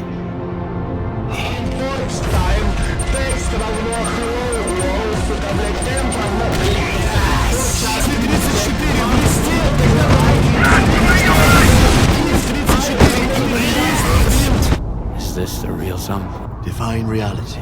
The zone is what you consider it to be. I have shown you how I see it. Walk your own path, and you will come in your own winners. What? Such is the will of the monolith. Well, we're back in the zone, we know, and Faust is dead. S.T.A.L.K.E.R then checks up on Skiff, telling him to search Faust for anything useful and to meet him at Malachite. Well, time to give Faust a proper farewell. And now, it was time to drag my ass back to Malachite and head into the basement. Inside, S.T.A.L.K.E.R immediately bombards Skiff with questions, questioning if he has it being something very important, something that can change us all, and most likely not a home. I activated the thingamabob with Faust's jewelry, and then the fucking Second representative appeared. The representative starts yapping how after S.T.A.L.K.E.R attempted the second Caribbean experiment, some of the anomalous energy seeped through to the outside world. It affected many people, and only Skiff was homeless enough to seek the truth. It also explains how thanks to soup mods, beings can achieve immortality, free from the limitations of the physical body. Skiff questions how they're still alive. S.T.A.L.K.E.R gunned them down after all. But what happened is that their physical bodies were gone, but their combined consciousness remained alive, with their minds being merged irreversibly. The shining they wish to achieve. With the mention of the shining zone, S.T.A.L.K.E.R immediately starts losing his shit. But something seems off. Why would you cooperate with C-Consciousness for any reason and their weird shady intentions? But before S.T.A.L.K.E.R can continue drilling over the hologram, the ward attacks. Skiff gets into the fight right away, buying time so S.T.A.R.K.E.R and Uzerski can escape.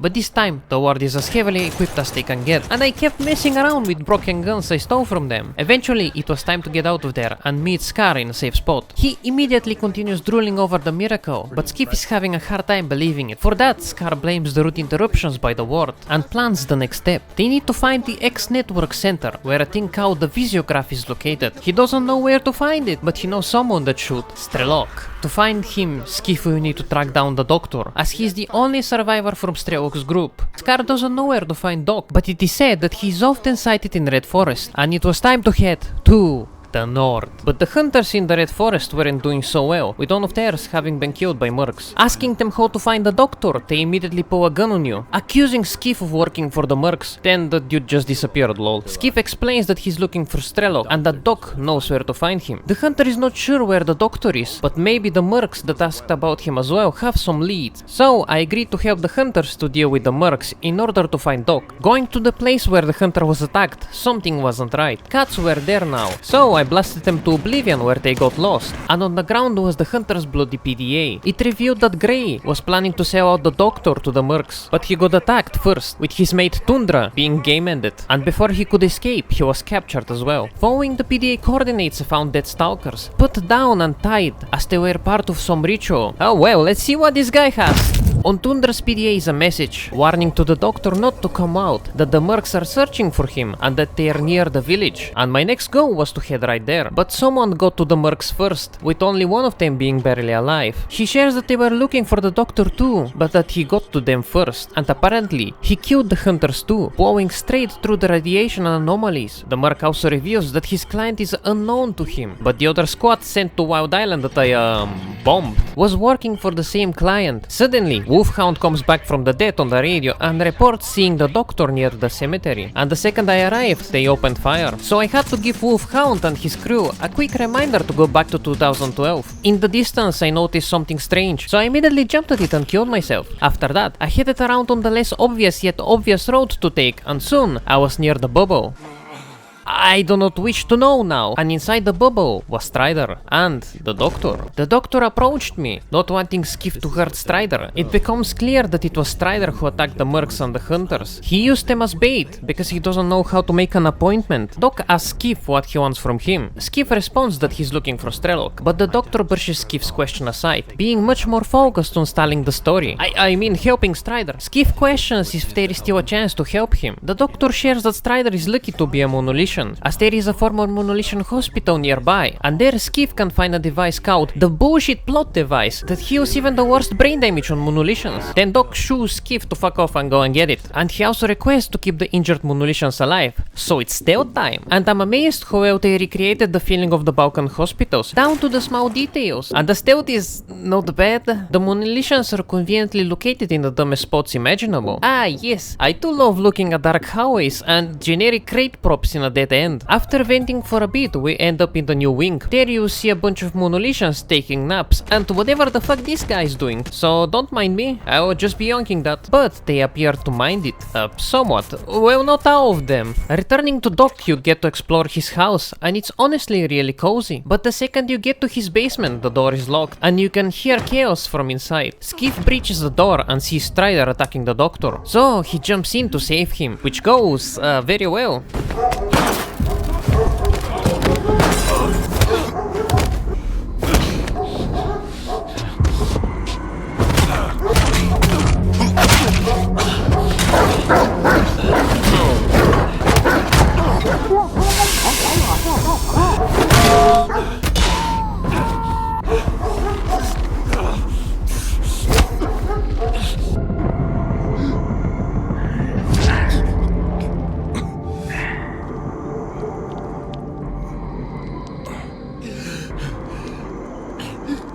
The fight is over. Strider is dead. He was someone that had everything taken away from him.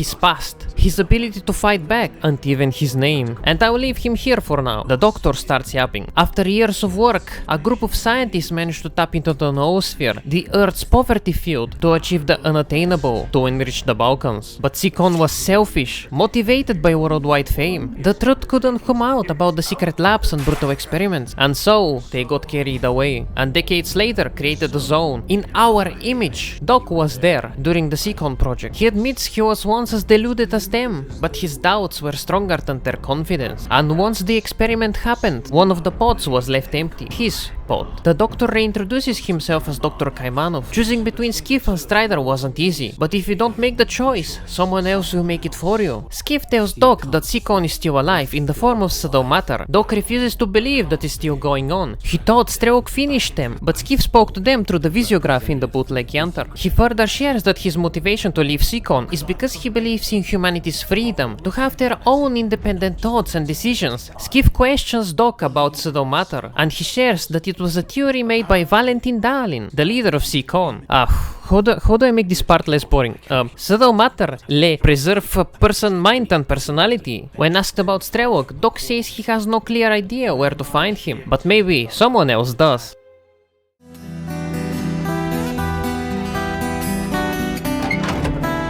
Well, just like old times, you old fuck. Before Skiff finds S.T.A.L.K.E.R, he'll need to find Lab X3. Skamarovich, of course, refuses to give any info on it, but he is curious how Skiff found out about it. Skiff shares that he learned from Doc, and Sid suddenly changes his mind. Now he demands, get this, another deal for you, to retrieve his shitty package from the bandits for exchange on info. And the package was the fucking decoder from Chernobyl's warp. Once Skiff is back, Sidor starts spitting. While he was digging around local gossip, he heard of the Oasis, here in the cordon, the third one, apparently, which leads Sid to believe this is where X3 is. The decoder is the key to the door, but the door itself is a mystery. Asking the locals if they know anything, I got an answer from Wolf. To stay away, he also shares that someone else named Dark was trying to find it. Eventually, he handed over the coordinates to the Dark guy, but warned Skiff to be careful. Heading to his coordinates, I met Mercs. They will let you in if you ask, but it's quite the warm welcome, and it was a good time to test my new gun. At the end of the facility is Dark. Skiff introduces himself. Dark does too. He's got a map in his shiny bout reflective head, and so they team up to find Lab X3. Arriving there, you meet Dark once more, and he starts yapping about his plan. Skiff needs to vent, so I got to work. On the other end of the vent was a tunnel with a big door. Trying the decoder on it summoned the Bosnian family from the floor above. Past the door was another spooky hallway, and dead scientists everywhere, and unfortunately for me, more bloodsuckers that I cheese because I refuse to fight these guns face to leftovers of a face as long as they can do this shit. Fuck them. Moving forward, I found a crack in the wall and ammo placed near it, and the room looked like an arena. Oh man, please don't be a chimera. Oh, thank fuck, man.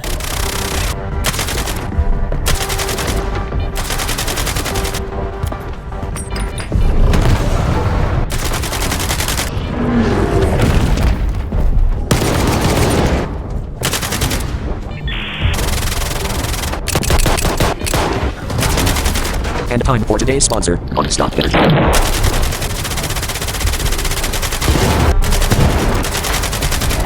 With the pseudo-fuck defeated, it was time for action.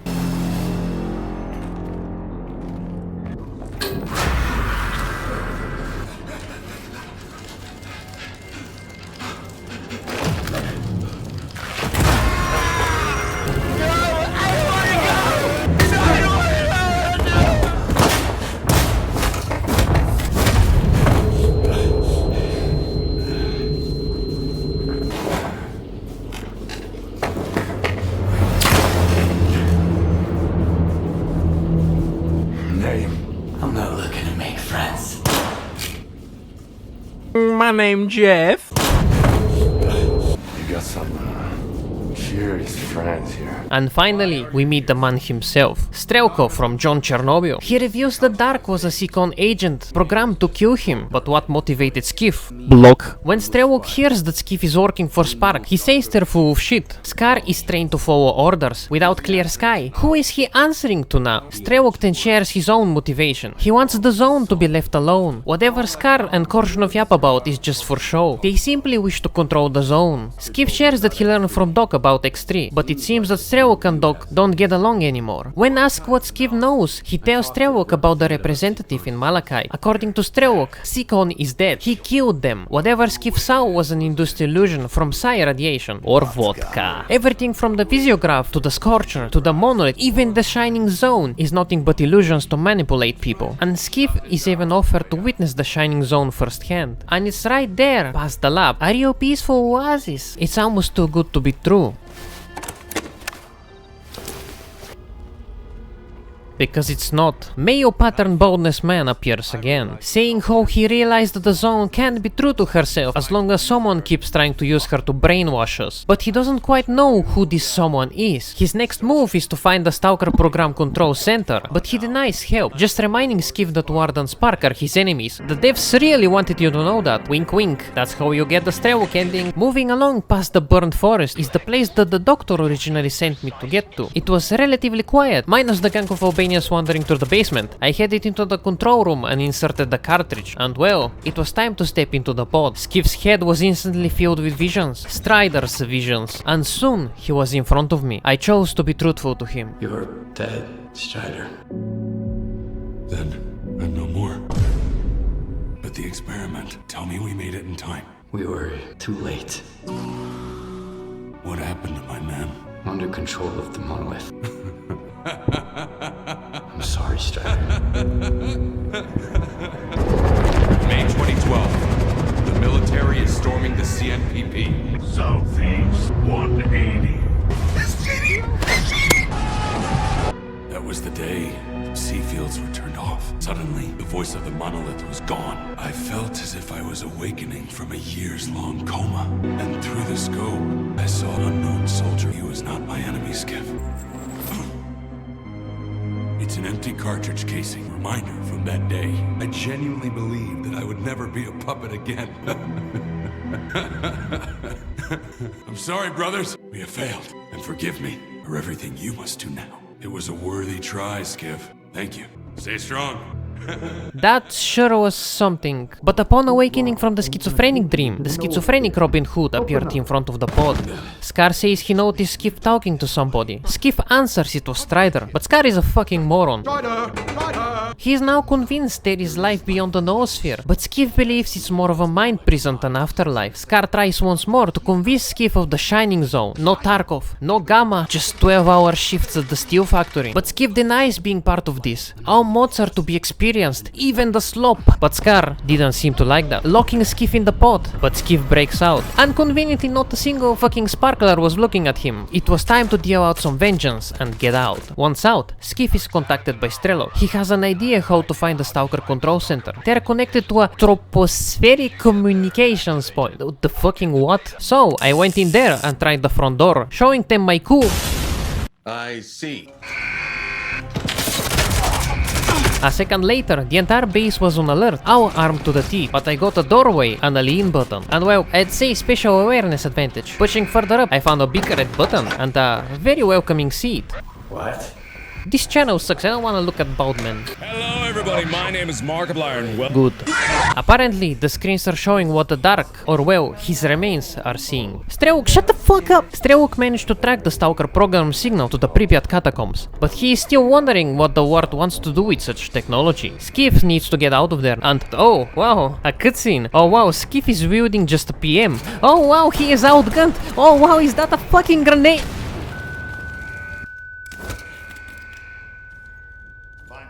Oh, here comes the puzzle guy. Korshunov starts berating Skiff for being a pain in the ass, trusting Spark at their word, and now trusting S.T.A.L.K.E.R, who he claims to be an agent of Seacon. But Skiff didn't know that. Korshunov says that the ward will use this installation to drag down every last Seacon agent and get rid of them. But I couldn't betray my male pattern baldness friend for this generic bald Soviet Trifonov looking guy. So I tried to bait him.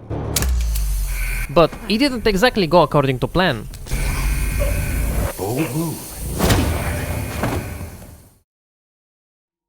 Skiff wakes up in a poorly textured cell. Never mind, it's fine now. Seconds later, Dalin appears. He wants to talk. Dalin explains that Skiff is in a prison at the chemical plant and tries to reassure Skiff that he wants to help. But Skiff attempts to think critically for once and calls bullshit on that. But Dalin says that he's here because they have a mutual difficult word in English language. Richter, as he formerly worked for S.T.A.L.K.E.R, Dalin seems to be reaching a conclusion that there are more important things than science. He questions Skiff about the Seacon representative in Malachi, and it is revealed once more that Dalin is the son of the head of Seacon. Skiff shares that subtle matter is just a copy of a person's memories, not the person itself. He believes that such immortality is worse than death, and that the representative is already dead. Dalin appreciates Skiff's words and hands him the key to the cell. It was time for an epic stealth section. Soon I was out on the roof and ran into guards there. Luckily, they were doing everything but looking at the way out, so I hugged this wall, then violated the map through here, then I violated this guy and everyone spotted me, then I violated this other guy and nobody spotted me, so I took him with me and grabbed my shit. Then I hit this asshole in the ass and had the worst firefight of my life that I somehow survived. After making it out, S.T.A.L.K.E.R casually contacted me, asking where I've been. I don't know, man, your mom. He tells Skiff to get to Pripyat through Yaniv station, and if that doesn't work, to contact the Stalker Scout spirit. Heading into Yaniv, there is a new group here, the S.T.A.L.K.E.R, protecting Pripyat from outsiders, but they seem to be struggling to beat back the monolith and have closed the way to Pripyat. Skiff says that S.T.A.L.K.E.R sent him, but they don't really buy that. But the second Skiff mentions a Stalker named Spirit, they suddenly change their tone. The S.T.A.L.K.E.R hasn't seen Spirit since the signal, but we arranged a deal. Skiff finds Spirit, and then he gets to Pripyat. Sounds good. Skiff will be able to find the guy that worked with Spirit at the water tower, and he might be able to help. But walking out, there was an attack. It was the monolith, but I really struggle to tell who's who, with 50 exo-stalkers just shooting everywhere. This is a monolithian, this is a Kurets. Valve, please fix, here's my solution. After IDing targets for 10 minutes, we fought off the monolith attack, and Yaniv was safe for now. Going up to the tower, it was drunk Richter who apparently worked with Spirit. Of course, he's blasted out of his mind, and a bit depressed, so Skiff gives him some really good advice. Alright bitch boy, now where is Spirit? Richter questions what Skiff hopes to find in Pripyat. The Heart of Chornobyl? Well, an apartment maybe. Richter shares that Spirit was part of the original S.T.A.L.K.E.R, not S.C.A.R and his Schizoman S.T.A.L.K.E.R, and before S.T.A.L.K.E.R, he was a monolithian, but Spirit managed to survive the signal by hiding into a plot-protected bunker. So back to the Heart of Chornobyl. He shares that it's an artifact. Whoever finds it can learn to understand the zone. S.T.A.L.K.E.R has found it once, and perhaps Skiff will too. Then Richter cries how it should have been him. Too bad he only found booze. But Skiff brought him up, asking him to come and help, but Richter doesn't trust S.T.A.L.K.E.R. He believes he's keeping something from them, while Skiff is more willing to believe him. But he was willing to believe everyone so far, so I don't know if it means anything. Richter shares that Spirit was a bit of a dreamer. He wanted a place to call his own. Oh my god, just like Skiff. When Richter and Spirit separated, he headed towards the tunnel to Le Mans, and he's probably still there. Heading to the bridge, you repeat a fight from clear sky, with the same legacy feature 3 blocking bullets, or you can push in the open and get shredded. After that, I found Spirit's men, and soon Spirit himself, but he was wounded badly. The mutants and the monolithians did a number on him, and even worse, the way to Limansk is blocked. Skiff tells Spirit that he needs to get to Pripyat, but Spirit refuses to help. His secrets will die with him, but then Skiff mentions S.T.A.L.K.E.R, and Spirit changes his mind instantly, now becoming S.T.A.L.K.E.'s biggest fan. He instantly gives Skiff the coordinates to a scanner tweaked to remove Stalker Anomaly from ModDB, and it was in the plot-protected bunker. Soon I rushed right in, and it was opened by the wardens, so I opened their heads for better ventilation. Inside the main room was the scanner, as well as a picture of the OG Spark, saying that the original members of Spark were killed by the ward, and that the new one is fake. But because I wanted to get through the main entry, I gave the scanner to the Corpus. Their commander got mad and grabbed the scanner to destroy it, but he also let me in, and apparently everyone else in the zone too all of a sudden. So what was the fucking point of all of this now? Well, it was time to go to the north. Pripyat. 50 stalkers used to live here. Now it's probably like 14. Slowly walking through the streets was eerie. The place was too quiet, with the remnants of battles scattered everywhere. Soon, something started spotting me, so I ran towards the powers of culture, and I ended up in a firefight between monolithians and the Corpus, and for some reason I couldn't see anything further away, so I had to push in and have a very epic low FPS battle. It's so unreal! But I grew up playing on 20 FPS, so I was prepared for everything. Now, it was time to meet the leader of the Corpus. Nor briefed me about you. Impressive. Diggy. And Richter is here too for some fucking reason. I guess this was the Richter playthrough after all. The T.A.R. questions why S.T.A.L.K.E.R sends Skiff here. Skiff answers that he needs to get to the underground beneath Pripyat. Unfortunately, Diggy and Richter haven't been able to find an entrance. So Skiff has to look around the city for information, and Diggy gives him a few hot spots. Soon, I was out near the Prometheus Theater, which was crawling with mutants and leftovers of a few wardens. Further in, I found this fiery room and a hole in the wall. Ah, yes, luckily it was not a chimera, so you know how it goes. Somewhere nearby, I found a small squad of wardens, and one of them had a PDA with a map of an underground facility, and I returned it to Degi, who was mad that I'm taking my time and it's costing us Pripyat. After checking the map, Degi finds two entrances to the underground, and one of them is under Hotel Policia, but the other one seemed cooler. Going there, I found one of T.A.R.'s men, but he was wounded. I approached him, but it was a ward ambush. With incredible frames and flashlight range, I engaged the wardens coming from the darkness, baiting them towards the area where I have better FPS. Right after, I headed to the Policia basement, and this was the point of no return. T.A.R. advertised this place as the 9 Circles of Hell, but after actually going through, it was just cats. But shotgun exists. If not cats, it was early 2000s game in true parkour. Then a swarm of deadly ratatouilles, but they got smited by Allah. Then I finally walked into something that could pose a danger, my old neighbor. Anyway, I found this Gauss rifle, so you can imagine the outcome for anything with a pulse. After passing this pretty area and some more parkouring, venting and breaking my legs, I got a call from Dalin. He is cooperative and tells Skiff to get into the security room instead of charging head on. So I moved into this very fancy area and met up with Degi there, who also thinks Dalin is very punchable. We have so many things in common. So we charged head on into the FNAF room and beat the shit out of the wardens. On the videos you can see Dalin, Korshunov and Markiplier, they're arguing about something. Korshunov then hits Dalin straight in the daddy issues, talking about his father's death, how he saw Sikon boiling in those pots, as well as calling Dalin egoistic, and Dalin turns on him. It's the perfect prompt for our entry.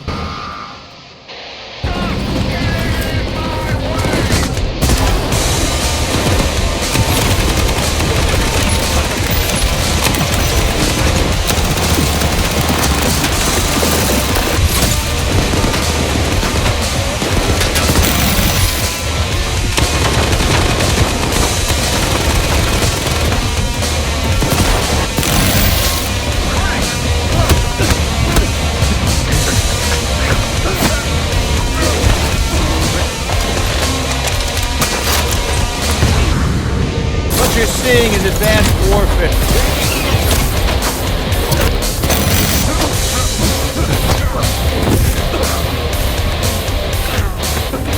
I'm Major S.T.A.L.K.E.R.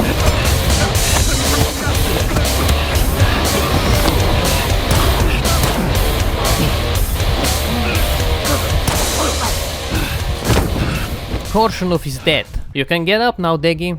Degi? I took Faust's pendant from the colonel and went back to Dalin, clunked it into the machine and started it up. It looks oddly familiar. In front of us appears the image of a man, Dalin's father, but it seems like Dalin can't reach him. The representative just keeps going on about the noosphere, and Dalin's had enough.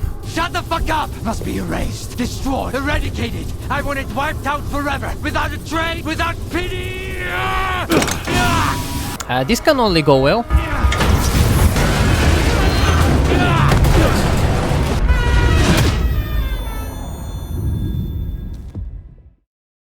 After a quick nap, Skiff wakes up in front of S.T.A.L.K.E.R. He shares that after destroying the Stalker program center, the emissions became more frequent, shifting the entire zone. Oh, and Degi is still alive, don't worry about that. The monolith is also pulling out of Pripyat after the foundation was destroyed, and heading back to the CMPP and Red Fortress. S.T.A.L.K.E.R says that the zone cannot survive while someone is looking to take advantage of her. Skiff asks who. He answers, Kaimanov. S.T.A.L.K.E.R exposes the Sikon Discord group chat, with Kaimanov being relatively excited about the noosphere, thinking it's something all of humanity should have access to. Skiff tries to convince S.T.A.L.K.E.R that maybe they can talk, but he says he tried and it never worked. S.T.A.L.K.E.R wants the zone to be just the zone, and Kaimanov to be dead. He chose Skiff to do it because he doesn't have boundness, emotional bond to the doctor. Skiff will think about it. With the zone renewing itself, it was time for Richter and his newfound motivation to guide us to the Red Forest.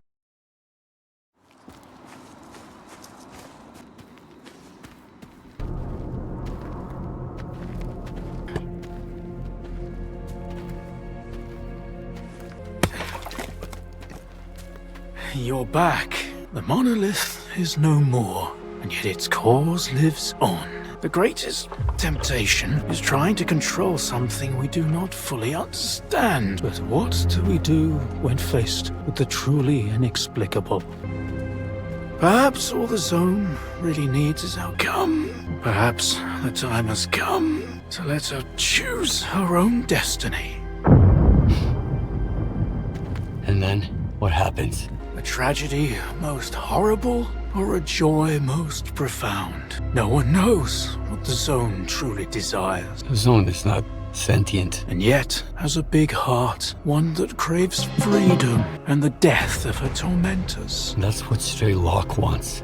He believes that he has been reborn here, so he will protect the zone, that's for sure. But how does one know the value of freedom if one has never been free? But I couldn't do it. I can't kill Doc. He sends Skiff towards his basement, sitting out during the emission, seemingly accepting his fate. Skiff rushes to the basement and breaks in. Then he wakes up on the floor. Doc mentioned a secret room here, and inside is a cartridge and a lot of information, some from his diary. One page mentions that S.T.A.L.K.E.R left Doc an artifact, the Heart of Chornobyl. Another mentions how Funk, Ghost and S.T.A.L.K.E.R found the doctor in the swamps, while Seacon were covering their tracks and making everything worse. But Doc seemed devoted to saving lives. The third one mentions S.T.A.L.K.E.R being brought back half dead after coming across the monolith in the sarcophagus. There is also a flash drive here with something called Project Y, and some boring nerd steps to follow. This is extra weird. There is also a motivational speech with weird details like, you are now worthy to become liberators. Now go to the mainland. Wait for the right time. Something beautiful is about to happen. Upon heading out, I met up with Richter, who asked where Doc was. Skiff shares that he didn't kill him, but that he walked out during the mission on his own. But Richter is glad he didn't kill Doc. Guess the zone took him instead. Skiff mentions that he needs to get to Orbita, so they head out. There, he inserts the new cartridge and gets into the pod. Skiff sees visions of Kaimanov, but he's visibly uneasy. He picks up a gun and runs through the burning lab, out to the sea consciousness pods, and he shoots the artifact in the middle, damaging the installation. To further boost the fan service, you see the past, S.T.A.L.K.E.R.'s dream in X18, S.T.A.L.K.E.R.'s dream in X16, to head out to the north, and coming back wounded, with Doc treating him right after. Skiff comes back to life. He explains everything he saw to Richter. They both think something isn't right with S.T.A.L.K.E.R. He said he wanted to liberate the zone, but his actions speak otherwise. Now it's time to head to the Red Fortress. Upon arriving, Skiff and Richter got into a firefight against the monolith, and it was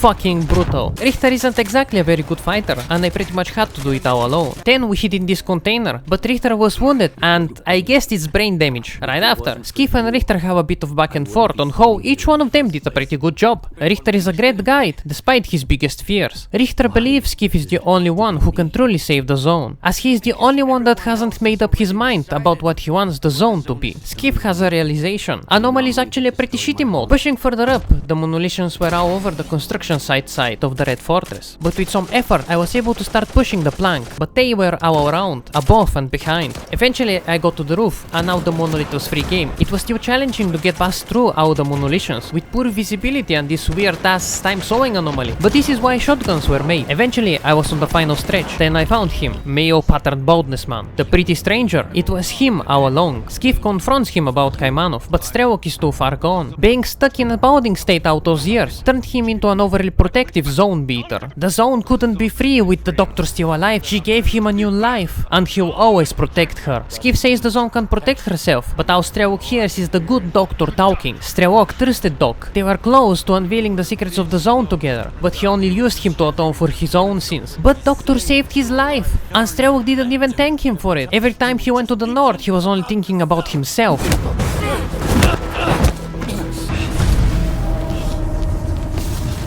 After getting up, Skiff chases after S.T.A.L.K.E.R through a portal and comes out in a facility that blows up before his eyes. And I think the task is self-explanatory. Kaimanov got into your head. I warned you.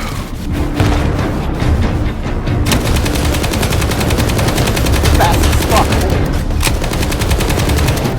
Still fast as fuck.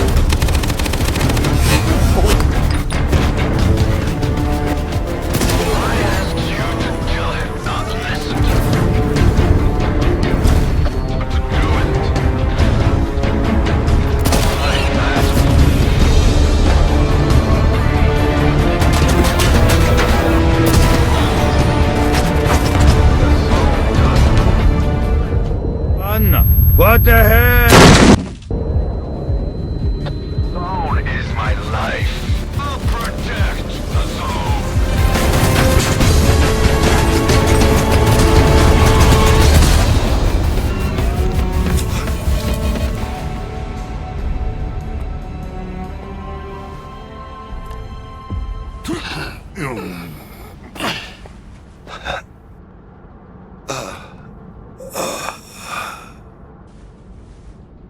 S.T.A.L.K.E.R is dead. And on him was the Heart of Chornobyl. Why S.T.A.L.K.E.R became such a control freak, I don't know, but I had to continue moving forward.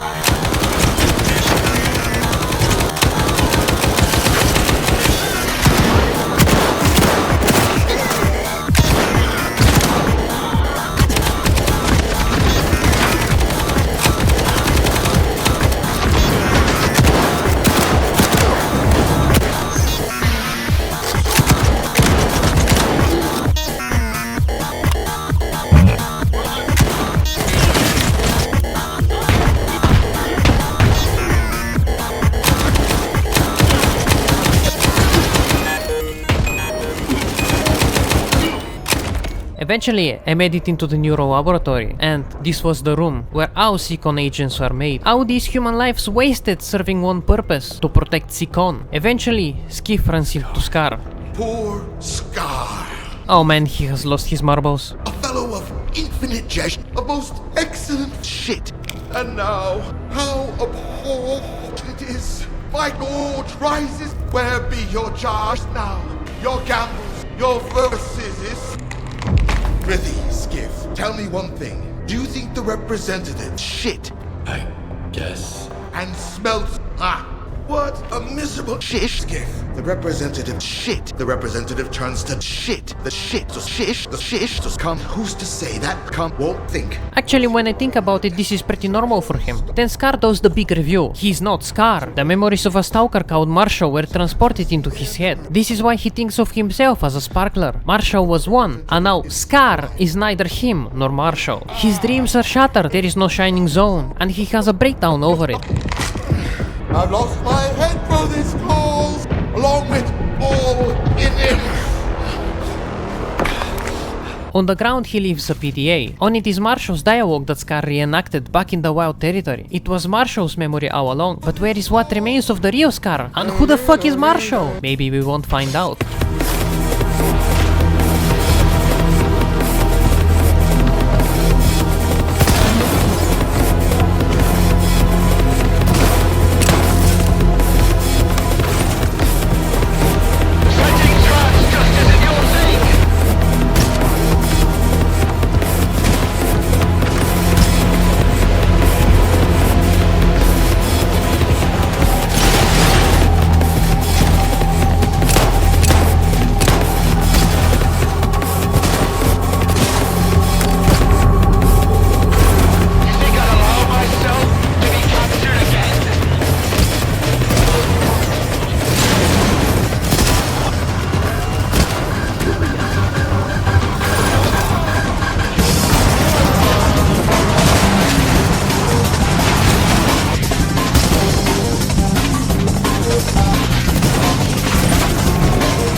You were a good man, S.K.E.R. Maybe not. And now we get to see his PDA orders. Lure someone to bring an alpha artifact to Circa. Check. Use the alpha artifact to restart the Exo network. Check. Use orbit a station to recruit scientists. Maybe. Check. Create a working visiograph in Malachite. Check. Activate the visiograph. Check. Wait. Well, that's one less loose end. Now I must continue forward. In the next room you'll find another comfy chair, and Skiff scans his head with it and creates his own mental cartridge. And you can find this notebook in the hallway. It shows all the S.T.A.L.K.E.R agents that we know of. Dark, Chernuzem, no clue who that is to be honest. Nestor, S.K.E.R, this is what happened to him. He was brainwashed by C consciousness. And lastly, S.T.A.L.K.E.R. Enough lore, back to fighting.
Past all the fighters, you reach the lab from Kaimanov's memories. There is a lot of scattered information here. Mentions of X-16 and some experiments. Mentions of X-8 where Lebedev, Susov and Kalancha used to work. Letters of Kaimanov's diary. He was fighting himself. Between his desire for scientific greatness and his sympathy to humanity's freedoms, he didn't really believe in the experiment. Get it?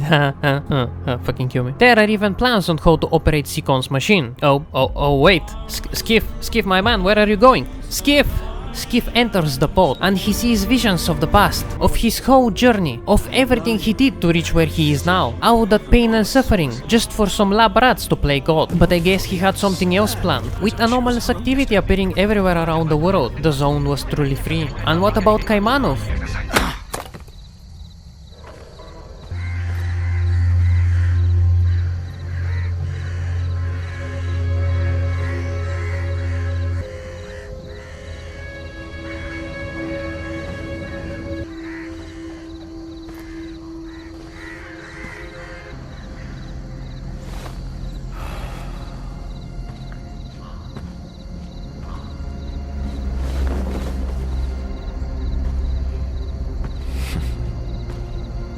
There is nothing you can keep secret that will not come into the open. It's just a matter of time.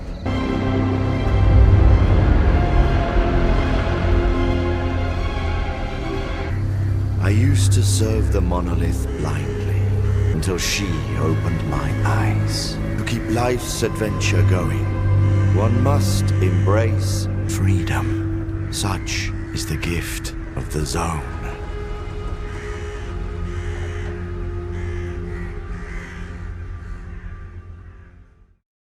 There you go, Stalker 2, Heart of Chornobyl. Now, there is a lot that can be said about this game, but let's go over the story first. It started with the scanner, yet it somehow continued on and on despite Skiff's original intentions, to just find a new home. The zone had become his new home. Everyone and everything around him kept him going. He became invested in the world and the people around him. Even if the whole thing could have ended at the start, you kept it going. You, the player. In a way, it was your story. And once you bring a Stalker to the zone, he never truly leaves, because of the housing crisis. The ending is confusing, but it's a setup for the future. Faust made sure the zone got her freedom. And this is only 1 out of 4. But what the actual fuck was this whole story? Like, you had Bautman and his goons against the hooded Edgeworth and his schizoman, just fighting it out for the whole game. And you always had to pick a side, and S.T.A.L.K.E.R appeared and blow up the whole thing.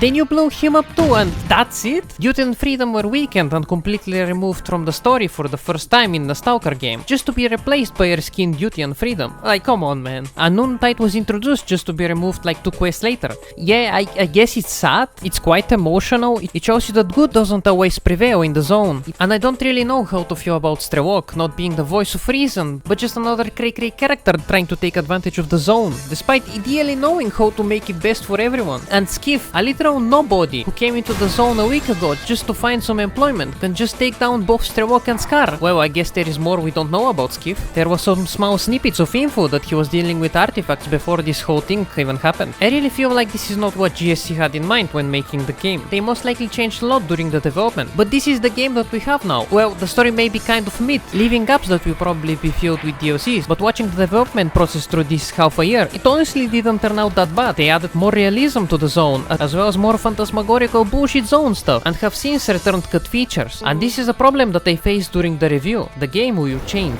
The only way to know if the game really is for you is to play it, or watch a 2-hour playthrough, I don't know. There it is, Stalker 2. After gazillions of years, it was time to experience it, in a state that's ever changing, just like the zone. And I hope you enjoyed your time with the video, even if I didn't exactly enjoy making this video. Next up is Vector of Alienation, a mod that is based on Oblivion Lost Remake, that brings the game back to the original concepts from the early in development, in a more refined way. I'm unsure if it's a better idea to play Oblivion Lost before this one. Maybe you can help me decide. If you have any mods you wish for me to review, you can write them down in the comments and I will add them to the long ass list that will probably take a year or 2 to complete with this tempo. I would like to personally thank my Patreon supporters as well as YouTube members, if any of you are still alive. Now it's my time to go on a vacation before I move home again. Thank you everyone for your patience, and good hunting, Stalker.